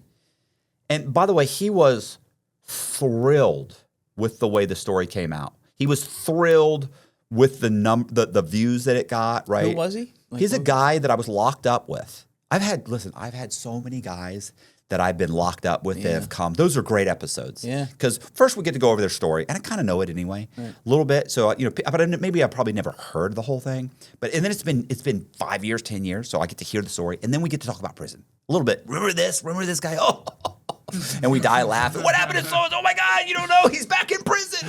Oh, I hated that fucker. So those are great stories. But like Dawsey came in, and I'm telling you right now. It's a great story. He's a great storyteller. We were dying laughing. Everybody that watches is like, this is an amazing episode. And I think it got like 200,000 views. Did it? Yeah. I mean, it's didn't like do fucking. You do ever have that where it's like, I don't give a fuck that. I really don't give a fuck as far as we're concerned. You know, the video made money. It was good. I like doing it. I like the story. But do you ever have somebody walk out and then 2 months later you're like, he deserved better? Oh, all the time. Like, but his story deserves more than that. I used to take it so personally, and now, like we were talking about earlier, when I was going through that time, and I was like, what the fuck? Yeah, like, I what do I deserve do? more. Now I just understand what's not in my control. Now, that was a really long, low time right there. Right. And it's a good thing I went through that as well, because when you're like, I don't know if I'm going to have money to cover my rent next month, like, and you got to figure out how to get the food on the table, like, that's where you really learn what you're made of. So it was good. But like now, you know, I'll put out an episode and I just don't make a good enough title or thumbnail. That's just what it is. You know what I mean? Colby And like, says that all the time. He's like, the packaging. and I'm like, you know what? And I hate that it works that way, but that's how it works. Mm-hmm. I can't change it. So what am I going to do? Sit here and bitch about it? No. And I do, and there's still a part of me that's like, that guy did deserve better, for sure. But I take it less personally because I know, I'm like, did I put the maximum effort in that to give it Right. the best chance? And if the answer is yes, then I have to let the universe do what it did. I mean, I did a podcast with Michael Scott Moore that we put out at the beginning of this year that was fucking unreal. This is a guy who was taken hostage by Somali pirates for 977 days. Fucking unreal. And it's one of my lower performers of this year. But like, the guy was incredible. Love the dude. Great dude, by the way. And came in here, like, you want to talk about like truly spilling your guts as to like moment to moment what was happening there. He had Deef and me on the edge of our seats, and we had a really heavy podcast that morning too with Dr. David Kipping, who's like a fucking astrophysicist. So, you know, we were already like, fuck. And then Michael's in there and we're just like this the whole time. And I didn't make a good enough title. I didn't make a good enough thumbnail. I tried to change the title and thumbnail a bunch. It didn't work. But like, the people who saw it were like, holy shit. And I guarantee you, like, he got a lot of super fans out of that as well, because once someone's on there watching it, those people, now it's like, is it good or isn't it? And they're going to know that. They're going to know whether or not you just made a great title and this guest actually wasn't as good as the title was, or they're going to know, like, holy shit, I'm glad I fucking clicked this one. This guy's incredible. So I do, there's always going to be a part of me that takes it personally, but I used to literally live and die on that. And I remember, like, when I was going through that time, that was a huge part of it, because I would say to Danny, I'm like, this guy came in here and did blah, blah, blah, blah, blah, and how the fuck could I only get him this number of views or whatever? And Danny was one of the guys who was like, dude, you can't think of it that way. And it's funny because sometimes I have to tell Danny that now too. When he's thinking about it, like, man, this guy flew from fucking Singapore for this one and I couldn't get him past X. I'm like, remember, like, when you would tell me? It's the same thing, bro. But how many times do those guys come back and they're like, we've had them come back and the guy gets like 80,000 and you're just like, God, and this guy's texting me like, oh my God, it was so incredible. It was amazing. And I'm thinking, they don't realize. They don't think of it like we yeah, think of no, they're thrilled. Like, hey, I was thrilled that I came on the program. It was great. I have, you know, this document, right? This video of my life on your podcast, which they think is, you know, amazing. Yeah. And I get to send it to my friends. And all I'm thinking of is, it got 80,000 views. Like, it deserved. This should be 500,000 views. This video deserves this deserves a million views. But they're happy. We had the remember the disbarred district attorney in Atlanta?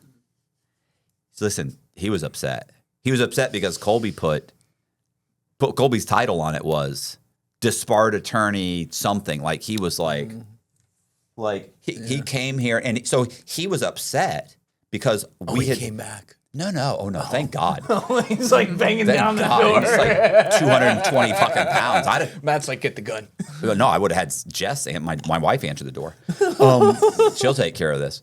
So, yeah, I was just like, but he's texting. First he's texting the guy that set us up, which is Wade Williamson, he has a podcast. So he set us up, and then he eventually he's like, "Yo, bro, he's upset." And then he texts me. Not really sure why you guys had to put. It seems seems semi disrespectful that you put disbarred and this and that. Even though we talked about it, you explained why you were disbarred. Like you're just you're the one who you said horrible things about yourself. Yeah. So, but I don't know why So I'm explaining you have to understand that we're trying to get people to watch the video and this, and that, once they watch the video and they see why you were disbarred, they'll understand and they'll like you. Once they've watched you for an hour and a half, they're going to understand and they're going to understand the plight that you went through, blah, blah, your addiction and your whatever. I'm trying to do the best before I'm holding off on him saying like, bro, I'm asking you to change the video, change the fucking title. Like he doesn't get to that point. 3 or 4 days later, he texts me. And he tells me that his father watched the whole video.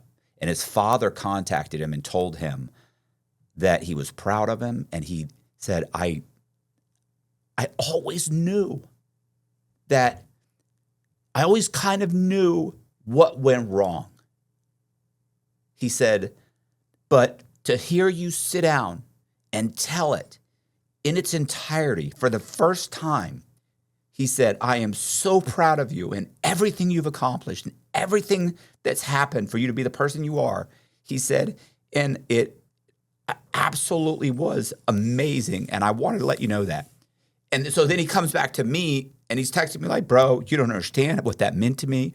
I want to thank you guys. So it went from one extreme to the other, of borderline saying, go fuck yourself, you piece of shit. Take that down to, whew, thank God you did that and put that up and said it and called the whole thing. And I was just like, what a fucking turnaround. And that's not just once. That's happened a few times. That's probably an extreme example. We've had guys that have been irritated for a second.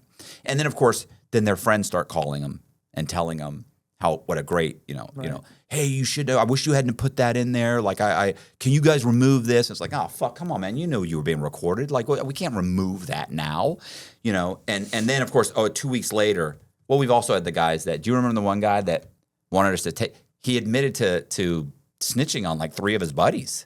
And he didn't think anything of it. He got out of prison. He went and got like a new job, and he kind of moved in the area, and he didn't think much of it. And he's like, yeah, and I hang out with the guys from work, and I've got my son and so he I got remarried, and so he's just telling the story. And when I got caught, like they asked me about this guy, and I told about this guy, and this guy got caught, and I knew he was telling on everybody, so I told on him. And so he's just telling like what happened. Everybody was always stitching on each other. He tells the whole story, and of course, we put it out. Like you're being recorded. I'm asking. We talked about it for 20 fucking minutes. And then when it comes out, he's like, first he starts with, I need you to take the video down. A couple of the guys from work saw the video. First of all, this is when we started out, right? Like the video got like 15,000 views. They didn't come across the video because it's an internet sensation. You told them you were on the podcast. You sent them. You sent them the link. They didn't. They accidentally. Oh my God! It came up on their feed. No, that's not what happened. You sent it to him. You sent it to him. Yeah. And then they were he's upset because like, yo, bro, like they came to me and they were like, yo, man, that's like you're talking about snitching on people, bro. Like that ain't cool. Like that. I don't think that's a good idea, man. Like that's a bad look for you. And he's like, what? Like he. What are you talking about? Like we hang drywall. Like what do you mean is a bad look for me? So what am I not going to be president? Like what? Am I not going to be on city council? What are you talking about? So they have this conversation with him, and so now he wants me to take it down. Okay, and I'm like, okay, well.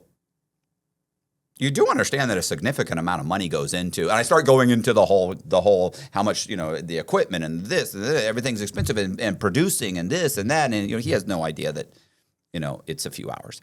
But I got good news and bad news. Good news is video's up. Bad news is it's not coming down. Sayonara. Right. So I tell him all that, and then, okay, a couple days go by.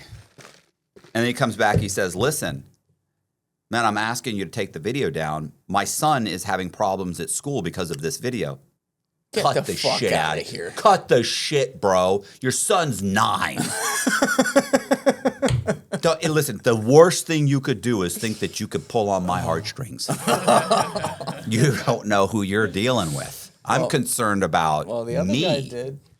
Yeah, he did, and I felt bad, but that video never came down, and Yeah, that video, never and came that thumbnail was not changing, and that like I was, I'm trying to placate him. I'm trying to kind of draw it out so I can get the most views as possible. We probably would have, But then- if he had really made a case, we might, once it flatlined. once it Right, started dipping. It take a couple days. couple days. It take a couple days for the thumbnail to get updated. Oh, it's like, all right, we can yeah. go plan B now. Yeah, he's texting, and then my wife's like, "Are you gonna text him back for a few hours?" We're still getting 1,100 views an hour.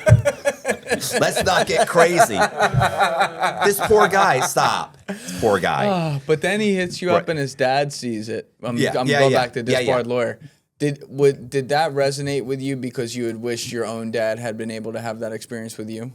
It's funny. It's amazing how similar what his father had said to him that my father actually did say to me while I was in prison. You remember, he came and saw me and was like, told me all these things, which I remember thinking he was like, I actually said that on a podcast the other day because my dad, when I was in prison, and I still had 26 years, my dad's like, he's like, I'm proud of you. You've done amazing things. You've done this. And I'm like, we're in a prison visiting room. I have 26 years.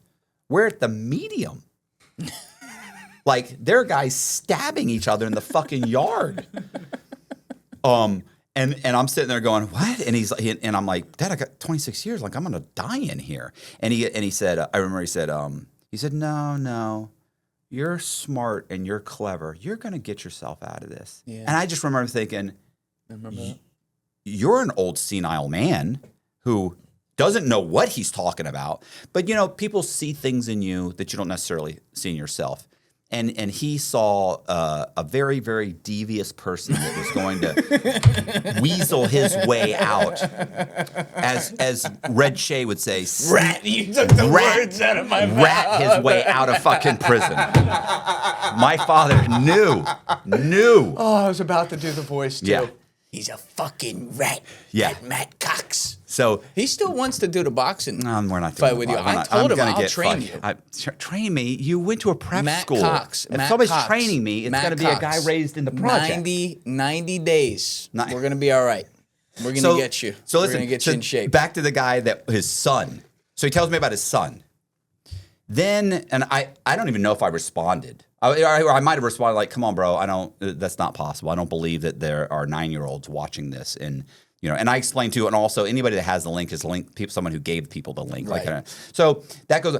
Probably a week or two went by, and that guy came back and texted me. He said, "Hey man," he's like, "Look, I want to apologize for trying to get you to bring the video down and take the video down." And he said, I was upset because a couple of guys at work told me it was a bad look and blah, blah, blah, blah, blah. And he said, the truth is, he said, I'm glad that the video's up. He said, now everybody that sees the video is like, wow, that's an amazing story. And so people now are like, bro, I watched your thing. Wow. And now they're all excited and they're cool. He's like, I'm glad it's up. And it says, he never mentions his son that I knew that manipulation tactic was bullshit. Right.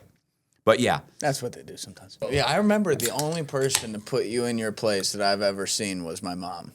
You remember that? I'm also surrounded by you and your dad, and I just remember thinking, well, like, no, be polite. No, you were complaining about some dude who had like defrauded you and like flown you out to do all this shit and signed a contract and then totally like reneged on it. And my mom looked at you and said, it doesn't feel too good having the shoe on the other foot, huh?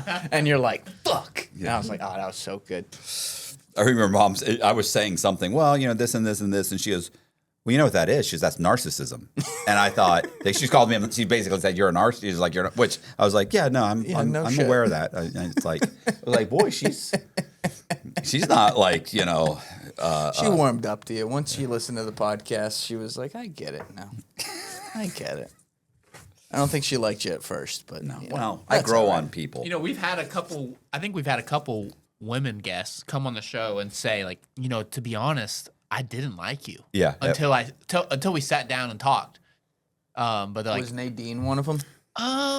Nadine who? Well, no, Macaluso. No, I No. know by the end of that, I think she She thoroughly disliked it him. probably changed. Yeah, because she came on to talk about her toxic relationship, and Matt's like, oh yeah, definitely. Like, I can see siding that. on Jordan. It's like, oh yeah, well you know, when this happened, it was a good yin Sorry, and yang. Nadine. Sorry, I Yeah. set that one up. Maybe that wasn't the best match. Yeah, that was She's good. great. I love her. She's good. Yeah, she's good. She's We're good. talking about Jordan Belfort's wife, Wolf of Wall Street. Yeah. We had a guy on that comes on and he didn't come to the StreamYard. There's a StreamYard, yeah. Oh, okay. He was a Brinks. He worked I don't think it was Brinks, but it was close. It was one of the like a Brinks type thing. And he comes on and he admits that one of the things he did was he would go to, they had a Bitcoin, ATMs.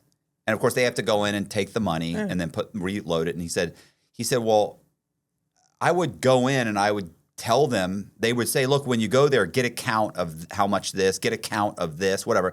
He's like, and I realized, like, after doing it for several months, I realized, like, I don't think they know how much are in these machines. Like, so at one point I believe he takes some money, maybe like $3,000. And I don't think they ever say anything. And then, so like a few days later, he goes, like he takes $3,000 and he says, yeah, there was nothing in the machine. Something like that. I forget exactly what happened. Or maybe he said there was $1,000, really it was $5,000.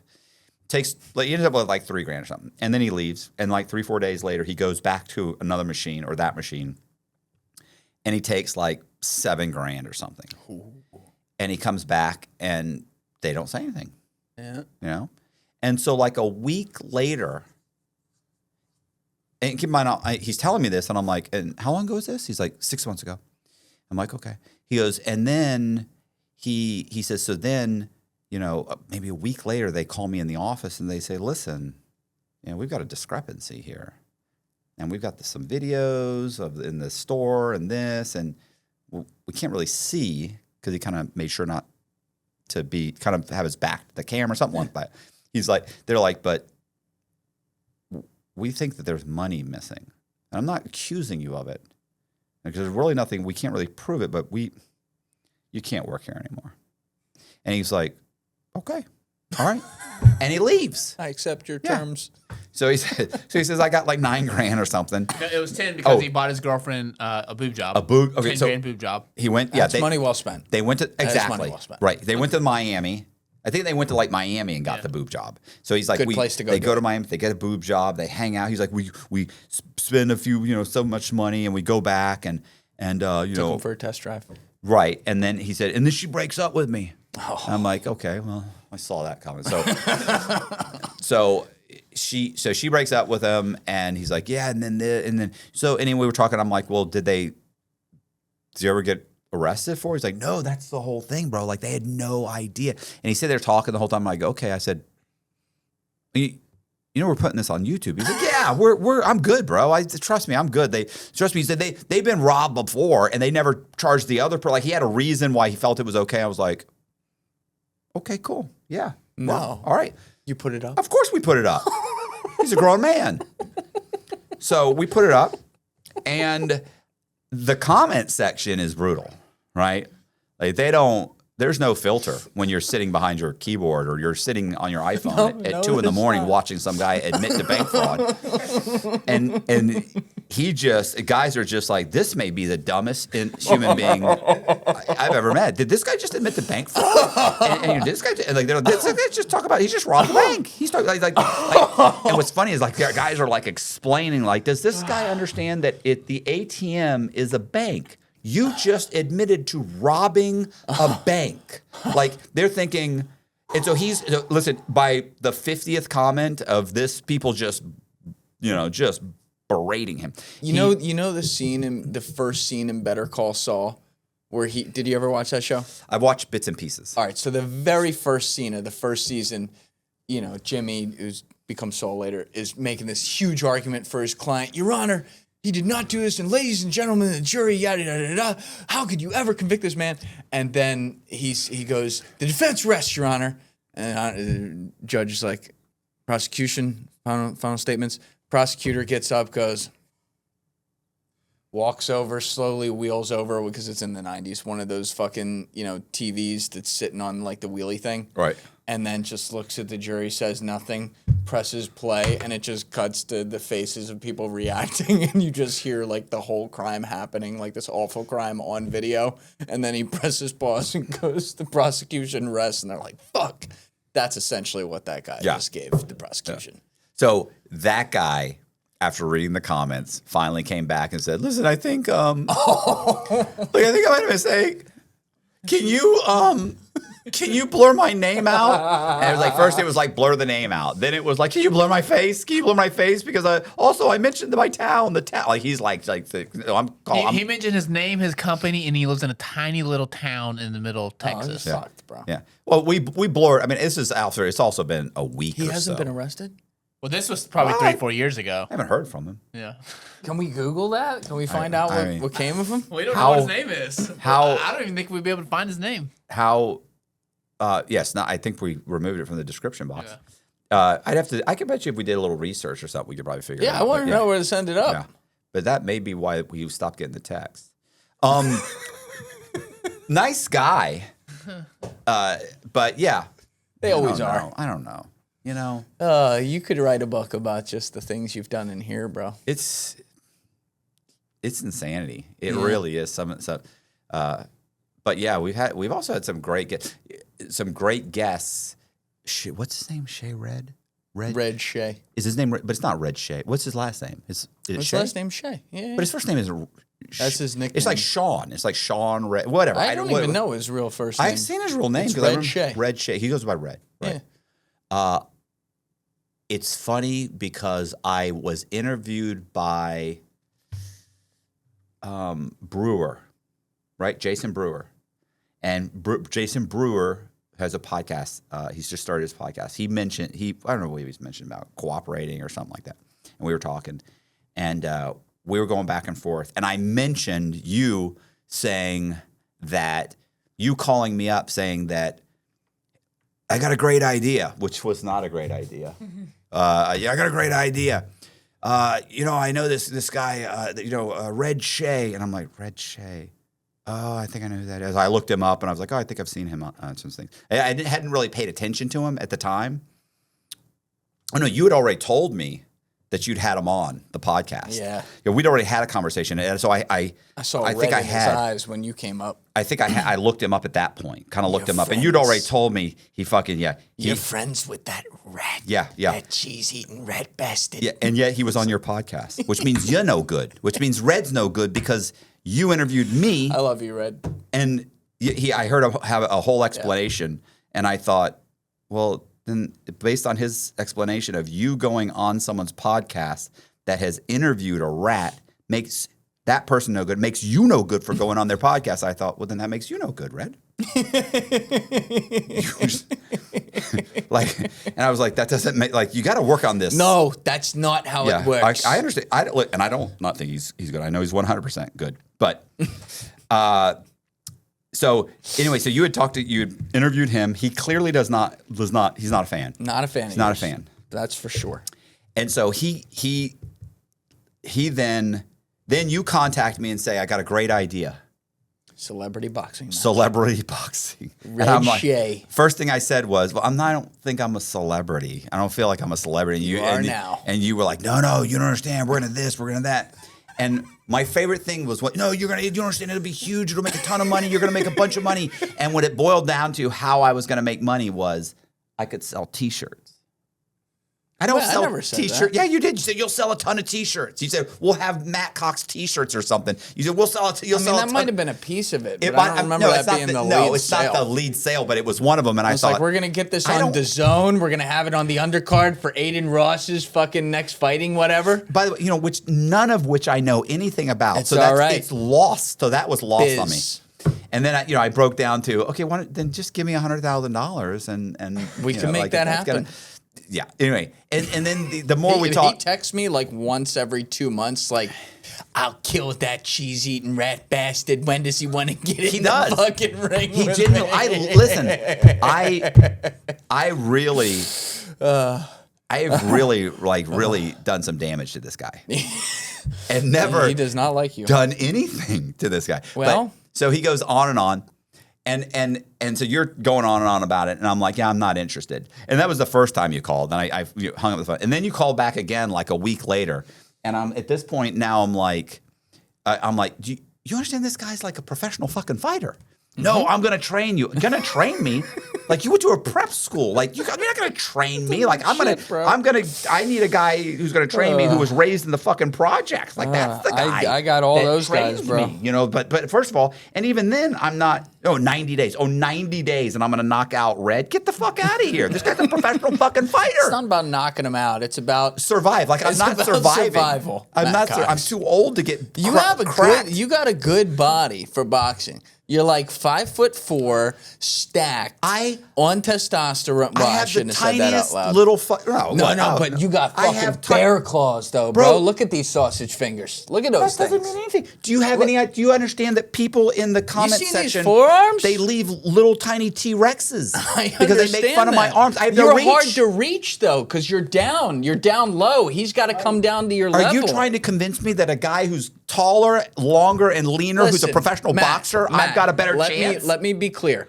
He'll kill you. Okay. But it's a matter of, can we get you to round 3? No. I think you give me 90 days. I'll get Luis Issa in there with you as well. I'll get my boy Khan in there with you. I'll get Carlos Brooks from the MMA side to teach you a little bit of footwork without the kicking, obviously. You're going to be a lean, mean fucking fighting machine. I'm telling you, bro. What's funny is the heavyweight, the former heavyweight champion of the world, I forget his name, lives down the street from me. You know what I'm talking about? He was in Rocky like 6 or something like that. It was named. He played like somebody. Anyway, I forget his name, but anyway, so he used to train at the gym that I worked that I mopped the floors and cleaned the toilets out when I was in the halfway house. So anyway, so I get up, I hang on the phone. I'm not doing this, and then I watched Red's. Did you see his soft white underbelly? No. Yeah, bro. He like tears up. It was like a really. Dude, Red is. Listen, It was a good soft white underbelly. We're laughing about because like the rat thing's funny. Yeah. Red is a real fucking dude. Yeah. Like I really got along with him well. Great guy, had a very interesting life to say the least. One thing you cannot take from there's 2 things you can't take from him. He never fucking ratted. And what he says is what he means, regardless of where that lands. I respect that. Yeah, I agree. These texts with him are hilarious, by the way. I'm going through the greatest hits. Sunday, June 8th.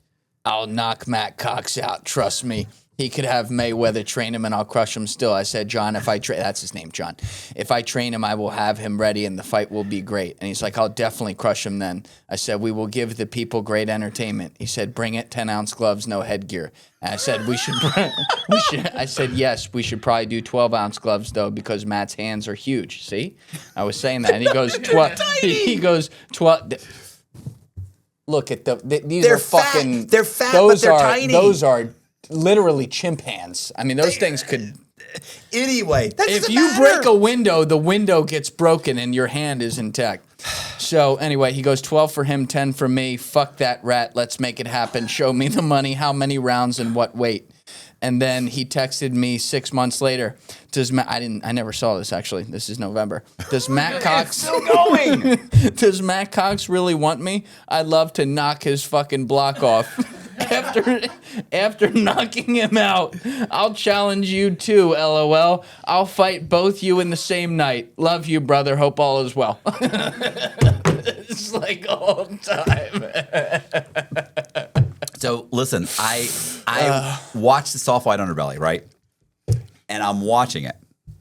And at some point, like he goes through kind of like talks about growing up, talks about like, horrible, obviously. His fucking childhood is horrible.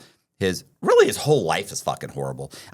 There's never a point in his story where he kind of explains that he was on top. Does that make sense? Like there's never a point where even when he's like, they're doing well, they're making money. Like when he explains it, he never really talks about how like you never feel like he felt like he was on top. He was fulfilled. It was an amazing time. It was good. It was, you know what I'm saying? Like it always seems like this underlying just anger and it just seems depressing to me.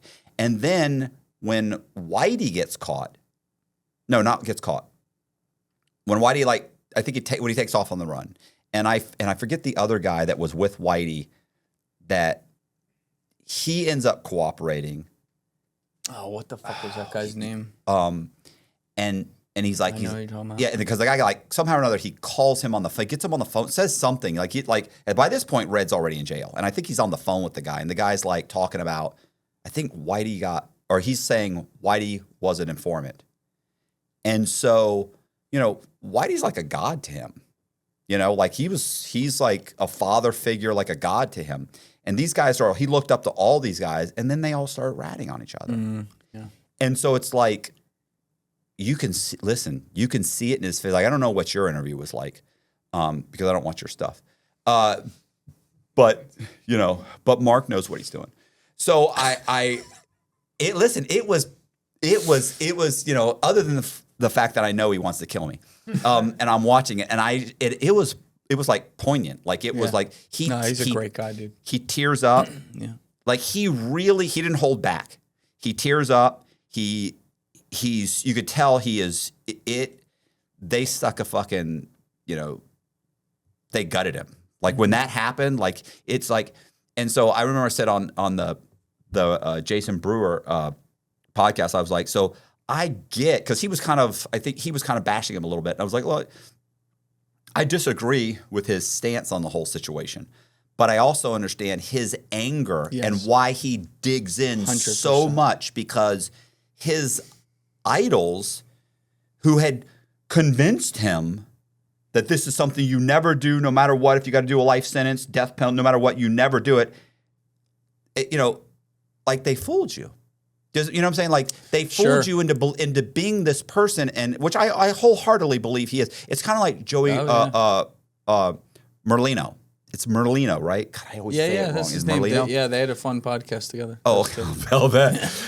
They got along well. Yeah, I'm sure. Joey Merlino, like I don't think Joey would ever tell. He would never say. I think he'd just go to jail. He'd just do the rest of his life in prison, right? When he interviewed with Patrick Bet-David, like he won't even admit that the mafia exists. It's like, what are you fucking doing? Like you sound like a fucking you sound like you're trying to convince me that the world is flat. What were the comments on that? They're like, Joe, is the sky up? I don't know nothing about nothing. Yeah.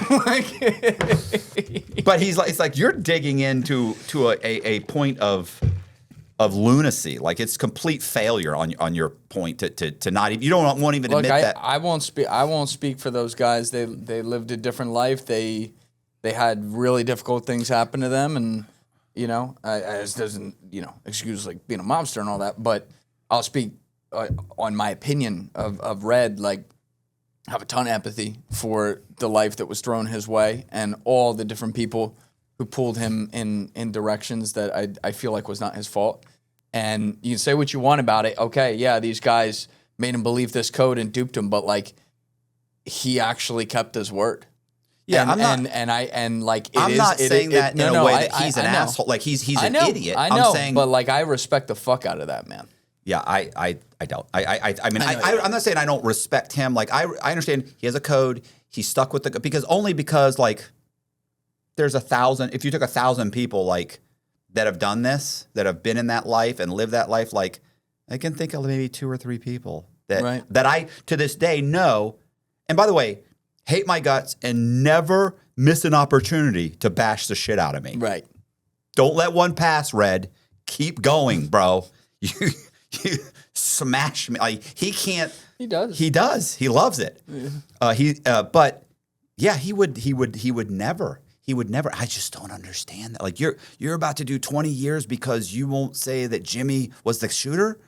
You didn't kill him, Jimmy. Like just say Jimmy. I'll do the 20. Listen, fuck. He's that dude.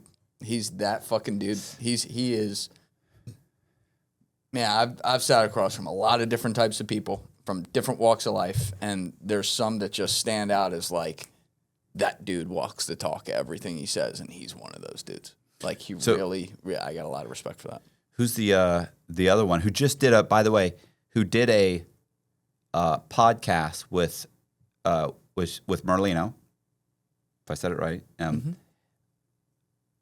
He had just done a podcast, which was I always call him Red Bull. We called him Red Bull in prison. His name's Andrew Levinson. Okay. So he had just done one, and he came on the podcast, and just the whole time was, so we did the whole podcast, and then when we got to I Cooperated, he was like he had no he we didn't know. No, he did. He knew before we got to the podcast. Like, no, I was in prison with him, but. So he did know. He knew because we talked about it beforehand. And I was like, yeah, you should come on the podcast. Like, he went on other podcasts and was giving the other guy shit for coming on my podcast. He's like, you knew he cooperated and you went on his fucking podcast. And then he went on. And then he comes on the podcast. I don't think Red's going to do that, by the way. No, Red's, no. I wouldn't feel comfortable. He's never. I wouldn't feel comfortable. Yeah, I think you need with security here. If we could chain him up to the wall and we could test that his hand could only go this far and be like, okay, I'm okay right there. And I would know. I can't, if I lean too far, I know he swings. Like, he would know I can get to him if he leaves one more inch. Hey, he's a man of his word, dude. So is the guy's name Andrew Levinson. And so he knew because we talked about it, and he's on the phone with me going, I didn't know that. I'm like, well, I went back to court twice. Like, what? Like, what did you think was happening? So, and he's like, no, I thought you went. No, I went back once, but I got 2 reductions. So he's like, no, but I thought you cooperated. He said you did the ethics and fraud course, and you did the 2 interviews with Dateline, and I was like, yeah, I did that. I did do that, but I also told on everybody I fucking knew. I'm like, they just didn't arrest him. So I did the first one. That's what I got it for. Was that? I said the second one. I said was Ron Wilson. And he's like, Ron Wilson, like, And then he went on another couple podcasts. He's like, yeah, and he really twisted the whole. He's like, yeah, like we were all good friends. Like Ron Wilson actually hated your guts, and we ate lunch and dinner every day. Like, no, that's a lie. We probably had maybe 5-6 times. Like Ron hated you. So he twisted it, of course, and then he gave everybody a hard time for coming on the podcast. And then he comes on the podcast and he told me, look, I'll come on the podcast. But when I come on the podcast, he's like, we're going to, I want to talk about this. I want to talk about it for at least 5 minutes. And I don't want you to cut anything. I'm like, I don't want to cut anything because I'm going to let you know. I'll call you out. I'm like, I don't give a, Go ahead. Call me out. I'm like, you're not outing me, Barrow. Like there's a dozen podcasts where I've talked about this. I have no shame. None. And what was so the one with Big Herc? Oh yeah, Big Herc. Big Herc. He was so upset. He was very upset. He was so much more upset than was on the video. But so Red Bull comes on, we do the video. He and I go back and forth, back and forth, back and forth. He's not budging, I'm not budging. And it's like, okay, fine. Okay, well, like you feel you're all played out now. I mean, do you have anything else to say? And it went nowhere. And then it's so funny about this too.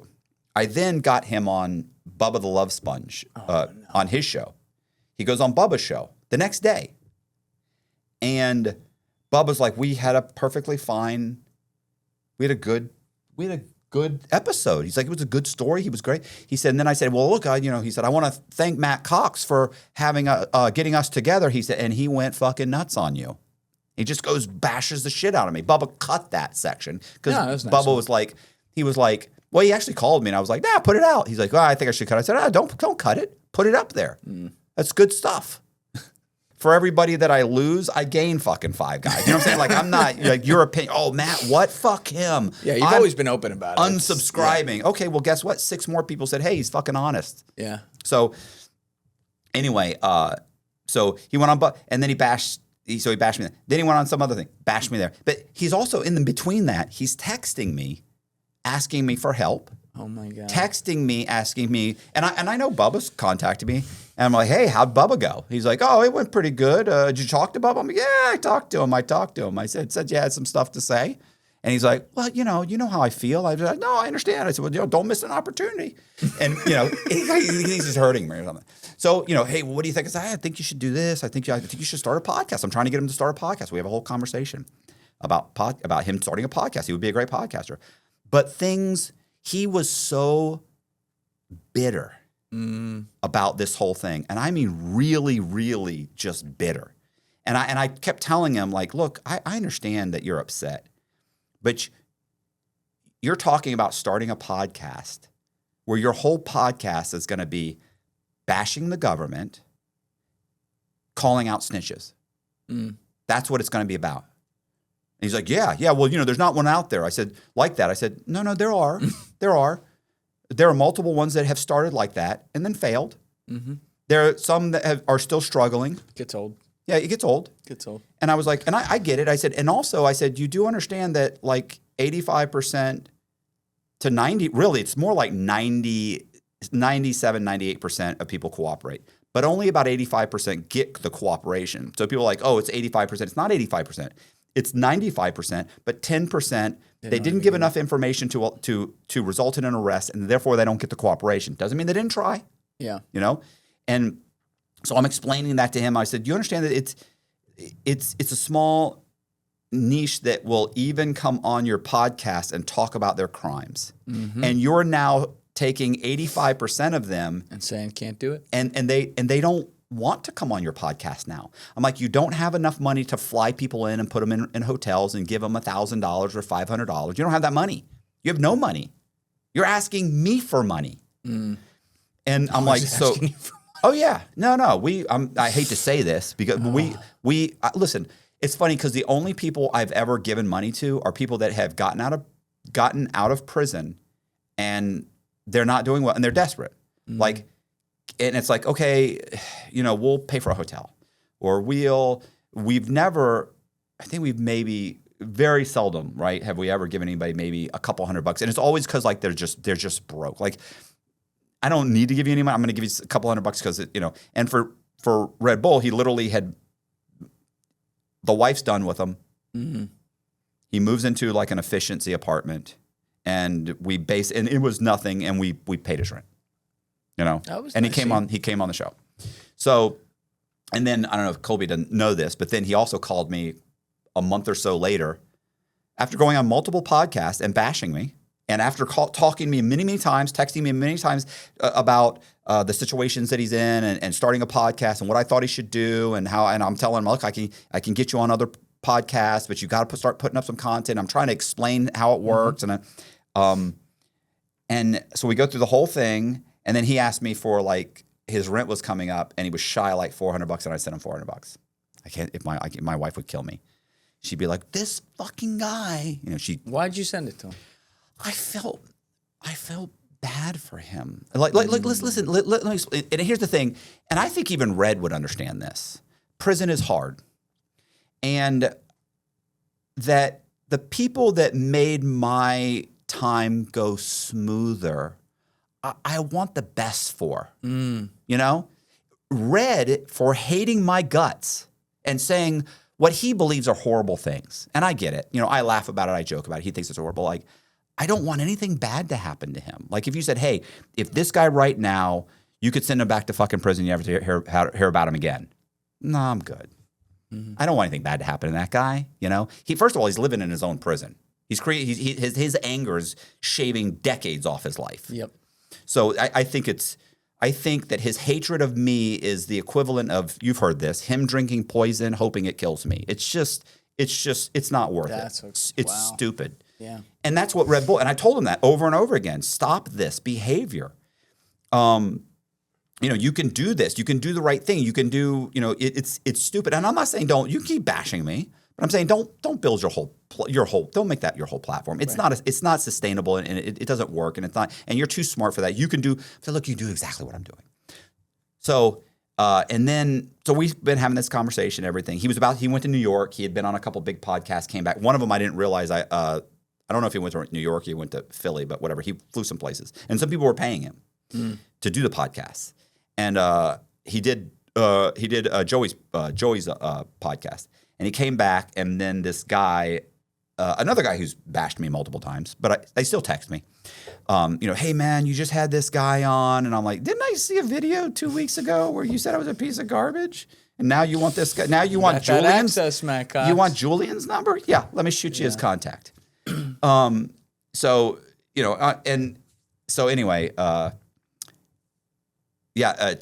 Kyle, this guy Kyle, Sandler texted me, and he says, "Hey man, what's?" He said, "Can you talk?" And I'm like, "Yeah, sure." And I picked up. I said, "Hey, what's up?" He said, "So, he said Red Bull works with me. Kyle runs a prison consultant firm where they kind of they call it prison consulting, but basically what they do, they prep you for sentencing and they try and get your sentence reduced based on various situations."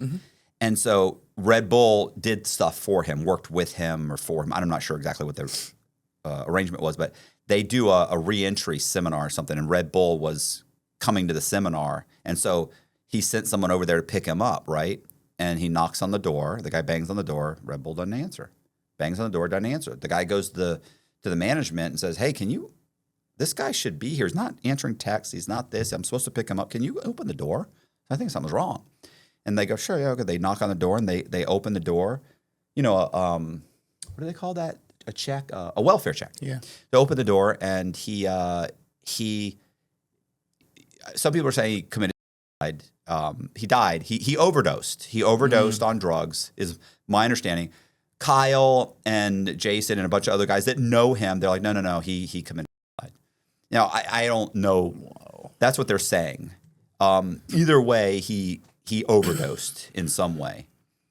And he was really a degenerate gambler in prison. And I knew that.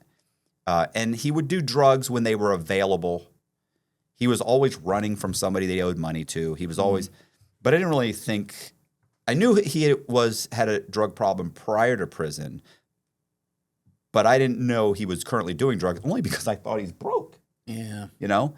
But he could not reacclimate to to society. And he had multiple people trying to help him. And that bitterness that he held, because he got 17 years. I think he did 13. It killed him. It just killed him. He couldn't let it go. Are you looking stuff up to see if? What are you doing? Look up. Oh, I didn't know if you were looking. I saw you. That would be when you say it killed him. That would be the end of the TikTok. And at the climax. So that's what I was doing. Oh, that was a long story. Wow. Well, there'll be multiple stories. Yeah, he's like, yeah, I'll cut it down. That's what that He's clip like, was. No, I'll trim out most of your stuff, man. Or even worse, Colby will make it look like I'm saying stuff that like I didn't say at all, and people will fucking be like, "You just said you robbed a bank with a Kennedy mask on. That's the theme of Point Break. You're a liar." I'm like, I didn't say that. I was talking about Point Break. Like, so I think this is the thing about you, and it's a good juxtaposition with that story. You know, for all your flaws that you've had, and you've had many, you have, at this point in your life, a lot of self-awareness. And that struck me the first time I ever met you. And, some people would look at some of that self-awareness and be like, yeah, well, are you self-aware of some stuff that I would never do, like ratting or something on that in prison? But, like, you understand human nature very well for whether that's good or bad. And I think that there are some, I'm not commenting on what's right or wrong or how to comport yourself when you go to prison or stuff. I don't know anything about that. But, I guess that's on people to decide. But you understand who you are, decisions you made, why you made them, and as a result of that, you seem to understand very well where people are in denial with some of their own decisions and some of their own realities, if you will. And you are just to cut through the noise, what is 1 + 1 here? And a lot of guys, they can't see that way. And that's a tragic end, obviously, to that story with Red Bull. But, I think there is something to be said. Whether or not snitching is right or not, that's a separate issue. But like the bitterness of him having not done that and then being around guys that did and holding that contempt instead of working on his own life, if you will, it technically doesn't get you anywhere. You can't change the past. You can't change what other people did and their decisions. And that's just, you understand that. Yeah. And yeah, I'm not like willing to that be miserable the rest of my life. Like, yeah. And that's the difference. Like with Red, I don't think Red's miserable at all. I think Red fucking enjoys the shit out of his life. I have not seen him one time smile. He seems every time. He smiles, but when he's talking about you, that cheesy. That's By probably the way, he reacted to the video that was cut out of context. Oh, it was out cut of- out of context. Oh, absolutely. yeah. So you know what the He video? doesn't like your context. No, you know what the video was? Listen. This is the beauty of good editing, and a good editor that is willing to sacrifice sacrifice their subject for the sake of views. That TikTok, which got 10, 15 million. 30 Oh, something. 30. Yeah. 30 Oh, some he odd did million. 30 talking about you. 30 million. No, he didn't. No. Ours, the original one did 30. No. I'm thinking of a different one then. Yeah, I it's- saw him react at like a full video of you talking and him just. Oh yeah. No, that's what I'm saying. It's a short, and the short was me. So I was talking with some guy, and he was talking about, like today if I did it, I'd do this, and people are always asking me like how I'd commit fraud or this and that, and I'm like, they're like, do you ever think about what you do? I said, oh, I know exactly what I do, and they were like, what would you do? I said, I said I would go to some homeless guy, get his information.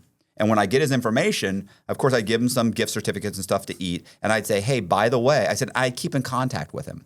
I'd give him a phone and say, look, by the way, I just got this, I just got like a phone or whatever, or if they have their Obama phone, whatever, I get the phone number so that I said, and every once in a while I'd go by and say, hey, man, by the way, I got some more gift certificates. You want me to stop by and give you some McDonald's gift certificates or some whatever, and go by and give him some cash, whatever. I said, I'd go ahead and befriend the guy.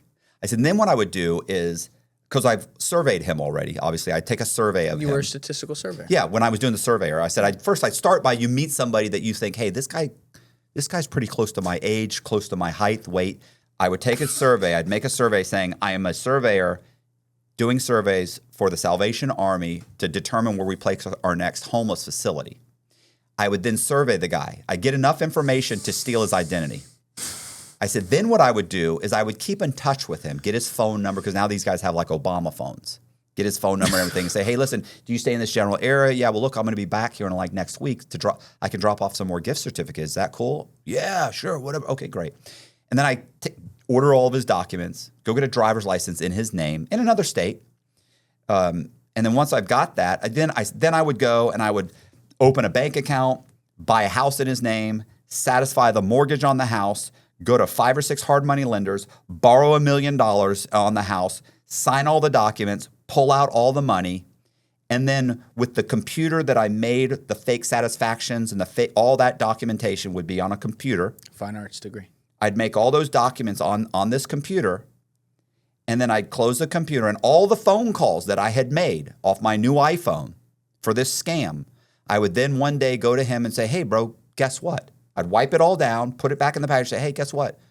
I got a new cell phone. They give them to us. I'm supposed to hand it out. Here's the new iPhone fucking 45 or whatever it is. Here it is. Here's an iPhone 12 or 17 or it's yours. Yeah. No. It's got $1,000 on it. We'll put another $1,000 next month. Yeah. Give it to them. Keep in mind that's the phone and the phone number it's called all these people. It's called all these banks. So he takes it and he starts using it. And you go, okay. And then maybe a couple days later, you come by, he say, hey, you're not going to believe this. They gave me a fucking laptop. You want it? Yeah. He thinks I'm a fucking savior. I've given him the laptop. That laptop has all these documents showing that he's satisfied this, or created these documents, everything. He surfed the net. All of these websites that had to go on, they're all connected with the history. Give it to him. I said, now here's the thing. Maybe he sells those. Maybe he keeps them. Maybe in a month and a half when the FBI shows up and they're looking for this person, they track the cell phone, they grab him. They arrest him. I'm like, they're going to hold this guy who's going to deny he had anything to do with it. But the truth is, he's got a bank account that was opened in his name. He's got $1 million that's been drawn through the bank account. He's got, and I'll be honest with you, you think to yourself, you've seen CSI, and people think to themselves, oh, well, they're going to know right away when they check the surveillance. They're not going to check the surveillance camera, if ever. His lawyer in a year from now might check the surveillance camera, but he's a public defender. And he didn't want to fucking put any money on a guy who was caught with the cell phone, the computer. He's got money. He's got a ton of money. He opened these bank accounts. Like, this guy's fucking, it's absolute. And if that guy actually had a criminal record, even better. He's done. His lawyer's going to be like, take a fucking plea. You stole $1 million. I didn't steal $1 million. Yeah, where'd you put it? Right. So that whole thing. So I explained that to this guy. I go, that's a fucking brilliant scam, because I said, the bottom line is, they're going to take this guy and run with it. And even if he wins at trial or takes a plea or whatever, it muddies the water so much, they're never going to look for anybody else. Right. You know, I said, that's a great thing. And then the guy's like, oh my God, that's great. So that's the whole thing. I'm saying this would be a great way to do a scam. These fucking people, they cut it up. Colby's team. I wonder why. Cuts it up and it says, it basically sounds like, here's what I did. And I didn't do any of that. I didn't do that at all. 55 million on Instagram. 55 million shorts. Read, then comments on that video. And I mean, he is disgusted. Yeah, but he is. Listen to what this motherfucker did. This motherfucker, he put people in harm's way. He did this, he did that. Not, me not thinking that, like, I'm pretty sure that the drugs that you sold all went to legitimate, healthy people that nobody ever got hurt on the drugs that you sold. But anyway, yeah, he goes through, he was angry. He was an angry person. He was. One of my favorite clips of all time from my podcast is you in episode 111. I remember I made it the intro of that episode where you're talking about the Salvation Army scam. You're like, so I take my picture. You know that FBI's most wanted picture? I'm like, yeah, just use that. It's like you like googly eyed, like looking up. And I walk up and I tell the guy, I'm a statistical surveyor. I just look back and I realize that's not a real job. And the wanted post, my the God. photo on my wanted post is the photo I used on the badge that I made. Can we stick that on the That screen? said statistical surveyor. And Salvation it's Army. my wanted poster photo on that thing. And it said statistical surveyor. I'm not even really, They're like, he seemed like a real straight shooter. Yeah. His eyes weren't even straight. You know what I always loved about that? What was funny about that? Was that out of all the times, all the people I surveyed, there was really only like one or two people that ever said anything. And I remember I interviewed these two guys at we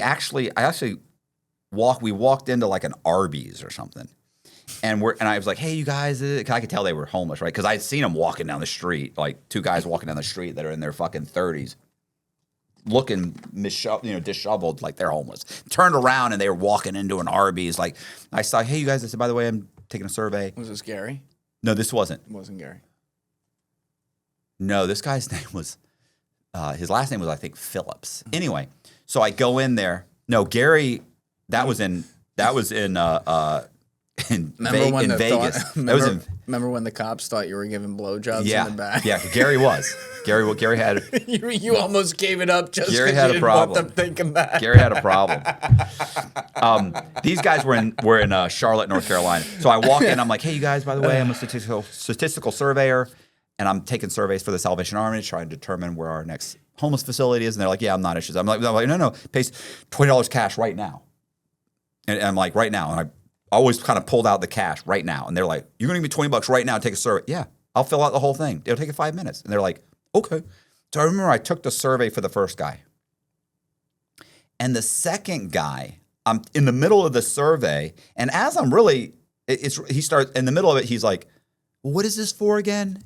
And I tell him. Now, he's already given me his date of birth, social security number, mother's maiden name, where he was born, state. He's told me almost everything. Now he's answering silly questions like, have you ever been in the military? Which branch? Have you ever, do you have a felony or a misdemeanor conviction or a felony conviction? Okay, what was it for? Like silly questions. Like I already have enough to steal your identity. So it's not like I say, what's your social security number? He said, what's this for? He'd already given me the information I need. I could walk out right now. I don't have to talk to you anymore. So Now you're just doing it for the love of the game. yeah. Now it's like, now it's like, I don't want him to say, yes, I have had a U.S. passport. Like those are the questions on, have you ever had a U.S. passport? And then I don't want to apply for a U.S. passport if he's had one, right? Because that's going to be bad. So I'm going, and he stops, he goes, hey man, he said, what is this for? And I said, I'm taking surveys to determine where we place our next homeless facility. And he was like, okay. He goes, yeah, man. He starts looking around. He's like, I feel like we're doing something wrong. I go, like what? And his buddy he looks at me. And he's like, he's crazy. Like, he's nuts. And I'm like, and I go, well, what do you mean? He goes, I don't know. I feel like maybe you're trying to steal my identity or something. And I went, really? And I went, okay. I said, okay, well, I said, why would I do that? He goes, I don't know. And I went, well, I mean, are you rich? And he goes, no. He said, I'm homeless. He just told me. So I said, do you have perfect credit? No, I don't have any credit. I said, why would I steal your identity? I said, when people steal people's identities because like they want to use their credit cards or they're rich and they want to empty out their bank accounts. I go, do you have a bank account? And he goes, no. And I went, yeah, I don't. Why would I steal your identity? Whoa. Like I said, what's the value in that? And he goes, yeah, go ahead. What's the rest of the questions? So I answered 3 more questions. And then I think he signed, they started asking to sign the form. Even though the form didn't require them to, like, there did have a thing where it said signature, but it was the surveyor's signature. So I was supposed to, somebody goes, here, let me sign it. And I was like, okay, like I get a copy of his signature. There was a whole thing on there. I could work with that. I was like, okay, I got your signature. I don't need your signature, but he signed it, and then they both kind of, you got $20. So I gave him the $20, and then they scurried off. But yeah, I always kind of remember that. So really, like only 1 or 2. Maybe another guy was like, hey, what are you gonna do with my? You starting to steal my identity, or what are you using all this stuff for? And then I just answered him again. He was like, oh, okay, and they just kept going. Like, you just say that calm. Yeah, I was like, well, and then it was, but it. Yeah, why would I do that? What? Yeah, but I mean, like. Do you have perfect credit? Like exactly. Like you're not independently wealthy and you've got $10 million in the bank and I'm going to empty your bank account. Like you don't even have good credit. Why would I steal your identity? Not realizing that I'm going to make you worth something. Yes. Yeah. You're going to be worth. Dreams are coming true. Yeah. I'm going to pull $1 million out of your name. You know, the hook on that 55 million clip is, I'm a big fan of stealing homeless people's identity. And then Matt looks at the camera and says, don't judge me. And he says, I tricked him. God tier. That you can't beat that. Come on. You can't beat that hook. That's God tier. I tricked him. I don't approve of any of this. It's horrible. It's horrible. It's a horrible situation. It's horrible. I feel bad. Yeah, you should feel bad. Well, I know I don't actually feel bad, but I know I should feel bad. And it's really the same thing, isn't it? Isn't it? You know what I love about this is you that were doing so well. I'm constantly like glancing over at Colby, but it looks like I'm looking in the camera. Like his eyes are They're right behind it. Yeah. over the lens to You're the breaking side. the 3.5 wall. Yeah, it's fucking great because people are like, kind of what I was alluding to earlier. When someone's just going on something that's just crazy, and Matt looks at me, I can just turn to the camera, and it looks like he's just like That's looking awesome. at the audience, like, what in the world is going on? Yeah, you got a memorable face too. yeah. What else are we gonna talk about? I don't know, Matt Cox. You've been entertaining me for like the last hour. Well, the last 30 minutes I made it all about me. That's right. Which is really what this podcast is about. That is what it's about. It You're is the about. storyteller. You know here. what? We're There was here just for a the podcast ride. that we just released, where most of the time, 90% of the podcasts are just people come on telling a story. Matt kind of gives his little 2 cents, and especially in the beginning, I leave their story in. But this time, Matt had a funny story or some type of thing to add in the very beginning, and sure enough, this guy commented. He's like, I've been gone for a year, and the first time I come back, Matt's talking 80% of the time. Do you remember? Yeah, you know I do. I remember that. Yeah. That. I mean, you have the backstory too, and like when you get on a roll, like you can't stop it. Here's what happens. Why would I stop you when you're on a roll? You know the fuck am I going to talk about? You know what's happened? What's funny is that 4 or 5 years ago, every video was like that. I'm talking 30% of the time. Right. And Wait, then you were talking with crackheads a lot. What? Right. And I'm also trying to clear up the story, or I'm trying to tell a funny story in relation to, because at that time, a lot of the people that were subscribed are really watching to watch me, right? Yeah. Like they're interested in me. But then as I started noticing in the comments, guys would start doing the whole, bro, shut up, let the guest talk. This guy had a good story. It's not all about you, you know? And so I slowly started just kind of helping kind of tweak the story. Like some guy gets off on a tangent. I'm like, right. No, I understand. But you were saying you would just graduate high school. There's like, oh yeah, right. And then they go back, and so I would do that, and that over the last few years, that's what it's become. And then in the last year, most of the comments are, bro, I love the fact that you let the guests talk. Most people don't do that. Now that's great, but every once in a while, there will be a video where the guy, you can tell you're 45 minutes in, and it's like, he's been arrested, he's in a negotiation plea, and I'm like, we're not going to make it to an hour. Like, We Time had for a Matt conversation. Cox to cook. I need 1 hour Yeah. at least, and you're not making it. And I've already slowed you down a few times. And so then it becomes, okay, we're going to slow him down a little bit. We're going to try and talk a little bit about prison. And now I'm just going to start expanding. So I'm going to try and get this. And then then we'll even go like, hey, let's go back to this point. Because I know like what happened there. And then the guy expanding, and they'll talk a little bit about it. And then I go, it's funny because that reminds me. I was in prison with a guy because almost every story reminds me of something. Of course, yeah. And people are like, oh, this guy's got so many stories. He's lying. Bro, I got 13 years worth of stories. You think every single day for 13 years, at least once a day, somebody told a story. There's new people in and out of the prison all the time. I've You were in Coleman, tons too. of story. It's like the Ivy League of fucking federal prisons. Yeah, right. At that time. Now it's horrible. But after COVID, it just got destroyed. People say it's not fun anymore. So, so we go back, and then Colby pops those back in to fluff it up. And now that guy's story is an hour and a half, hour and 45 minutes, where it was going to be 50 minutes. If I just said nothing, it would have been 50 minutes, maybe a minute, maybe an hour and 2 minutes. But then in the comments, you realize right away, it's like, fucking Cox, shut the fuck up. Like they start doing that. Listen, if the story's good, it is what But I'm it trying is. to get it over an hour. Yeah. Yeah. Well, this one was the most recent one was the Wes Watson interview, and he told the Big Herc story. So I in the did. very beginning, which I was It's like, a you know what? drawn-out story. Yeah. It has to be. Because Big Herc tied into Wes Watson. That's how he blew up. Watson Big Herc was the first podcast that Wes Watson went on, and it really blew him up. Right. Like from there, he went on a few other podcasts, started his own podcast, and it just blew up. Like he really blew him up. And then so I got to tell the whole Wes Watson story, and so within 30 minutes, and we had a criminal defense attorney come, and so we slowly broke down the whole Wes Watson case and his last two arrests and what this guy felt he was legitimately going to end up with. And so we did that over the course of an hour and a half. Yeah.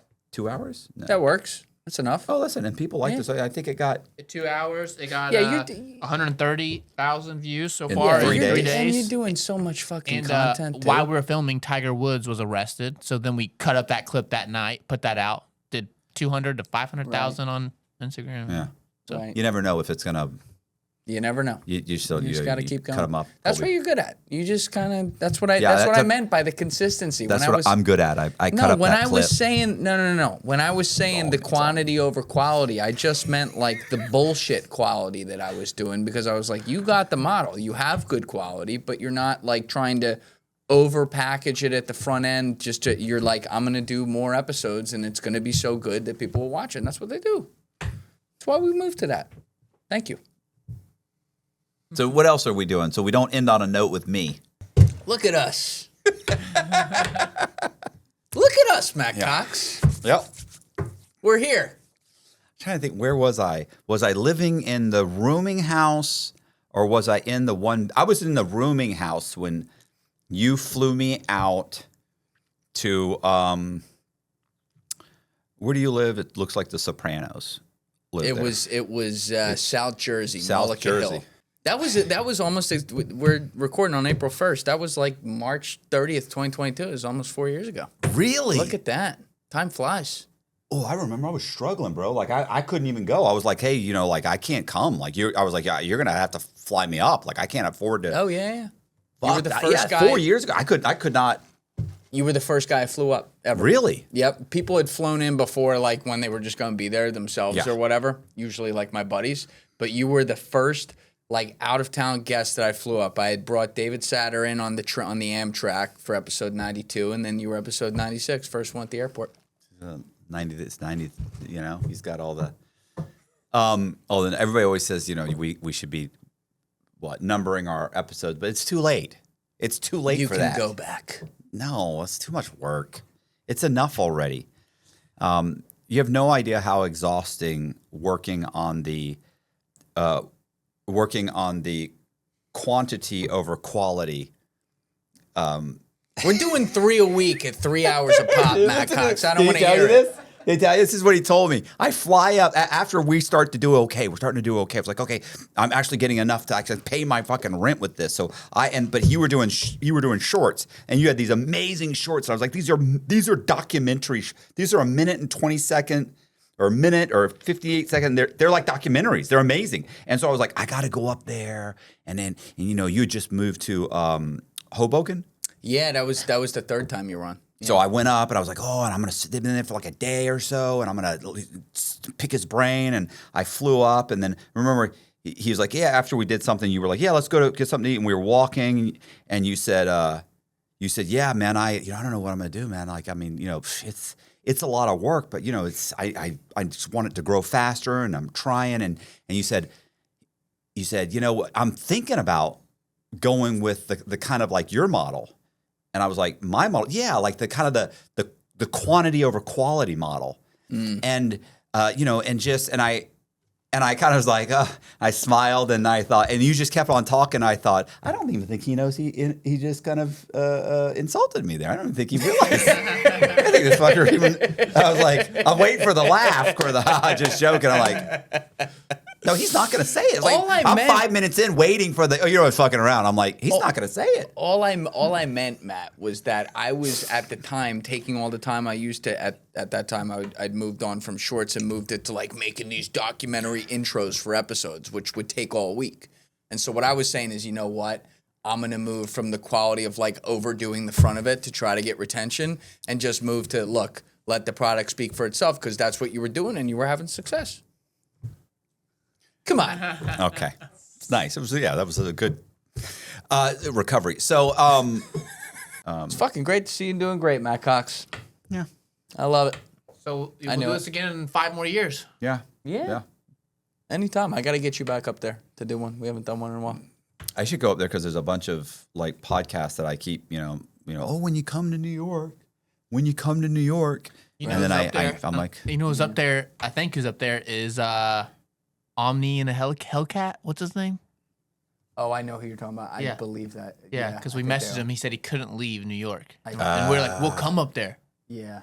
And he never responded. All right. But he's like one of the biggest. He'll be on most Julian's requested in a month guests. from now. Thanks, Yeah, Colby. Matt Cox. It's the kind of thing you hold. Sleeps on the couch at Hotel Julian when he comes up. You hold back. Listen, Julian, when I went up there, bro, I got you. I got a place for you to sleep, everything. I get up there. The place for him to sleep is a blow-up mattress. He made it sound like he had a spare room for guests.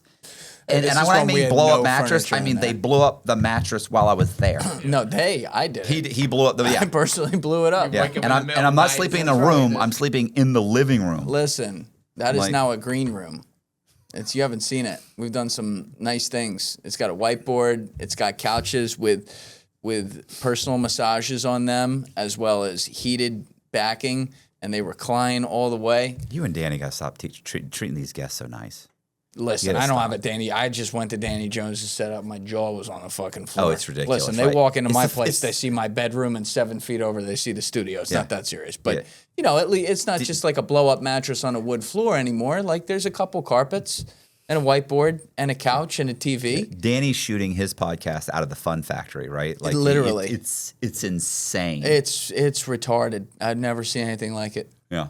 He went balls to the walls. Gym, sauna, ice bath, garage, private kitchen, bar. Yeah, he sent me open room with like 40 couches, home theater, full studio. He sent me a video. The Scarface thing in the middle, the office space that's not even used for an office there, the lobby at the front. I mean, it's unreal, man. It's more than I would ever want for sure. Like, I was like, what do you do? Just like walk around here and say, Danny Jones, and like hear your name back to yourself. But it is fucking pristine. Yeah. And from the outside, you'd never know. Yeah. I like that. He's got the inside of his studio looks like he's inside of a pyramid, the pyramids or something, right? Yeah, like it was. And he's not upset about that. It was supposed to be a cathedral. Yeah, but everyone thinks it's a pyramid, and he's like, "This is great." Yeah, still works. It's on brand. Yeah, we got to work on the real rocks though for the background. They're not. Oh yeah. Well, you can't tell on. I'm like, Danny Jones, you're rich. They need to be real. Yeah. I was like, I need to go to the school of how to make money like Danny Jones. Yeah. That's what I need to do. I'll get there someday. Yeah. And a wife, 2 kids. Yeah, Danny's got it figured out, bro. Buddies with Joe Rogan. Buddies with Joe. I think on my phone, like when he calls, it says Danny Jones, followed by Joe Rogan. Yeah. Hey, listen, you made it big time, Danny Jones. He did. He did. That's my boy. I love that guy. Are we? Hey, you guys, I appreciate you watching. Do me a favor, hit the subscribe button, hit the bell so you get notified of videos just like this. Also, we are going to leave Julian's links in the description box so you can go there. You can subscribe to his channel. He's got a ton of great content. Every once in a while, one of those guys, will end up on this show, like when they're kind of at 2-3 years after Julian, when they're coming down, and they're And like, Matt "Oh, never we're now watches. at Cox's level." Yeah. Check it out. Also, if you want to be a guest on the show, we have a website. We'll leave the link in. You can go there, go to the Be a Guest page. You can fill out an application. It's like 5 or 6 questions. It's super. And do not incriminate yourself. Also leave like a 3-minute video. So you just take your phone and you say, "Hey, listen, here's what I did," and do it real quick, and you upload it. No big deal. Just so we can see that you can speak and you have all your teeth. Thank you very much. I really do appreciate you guys watching. See ya.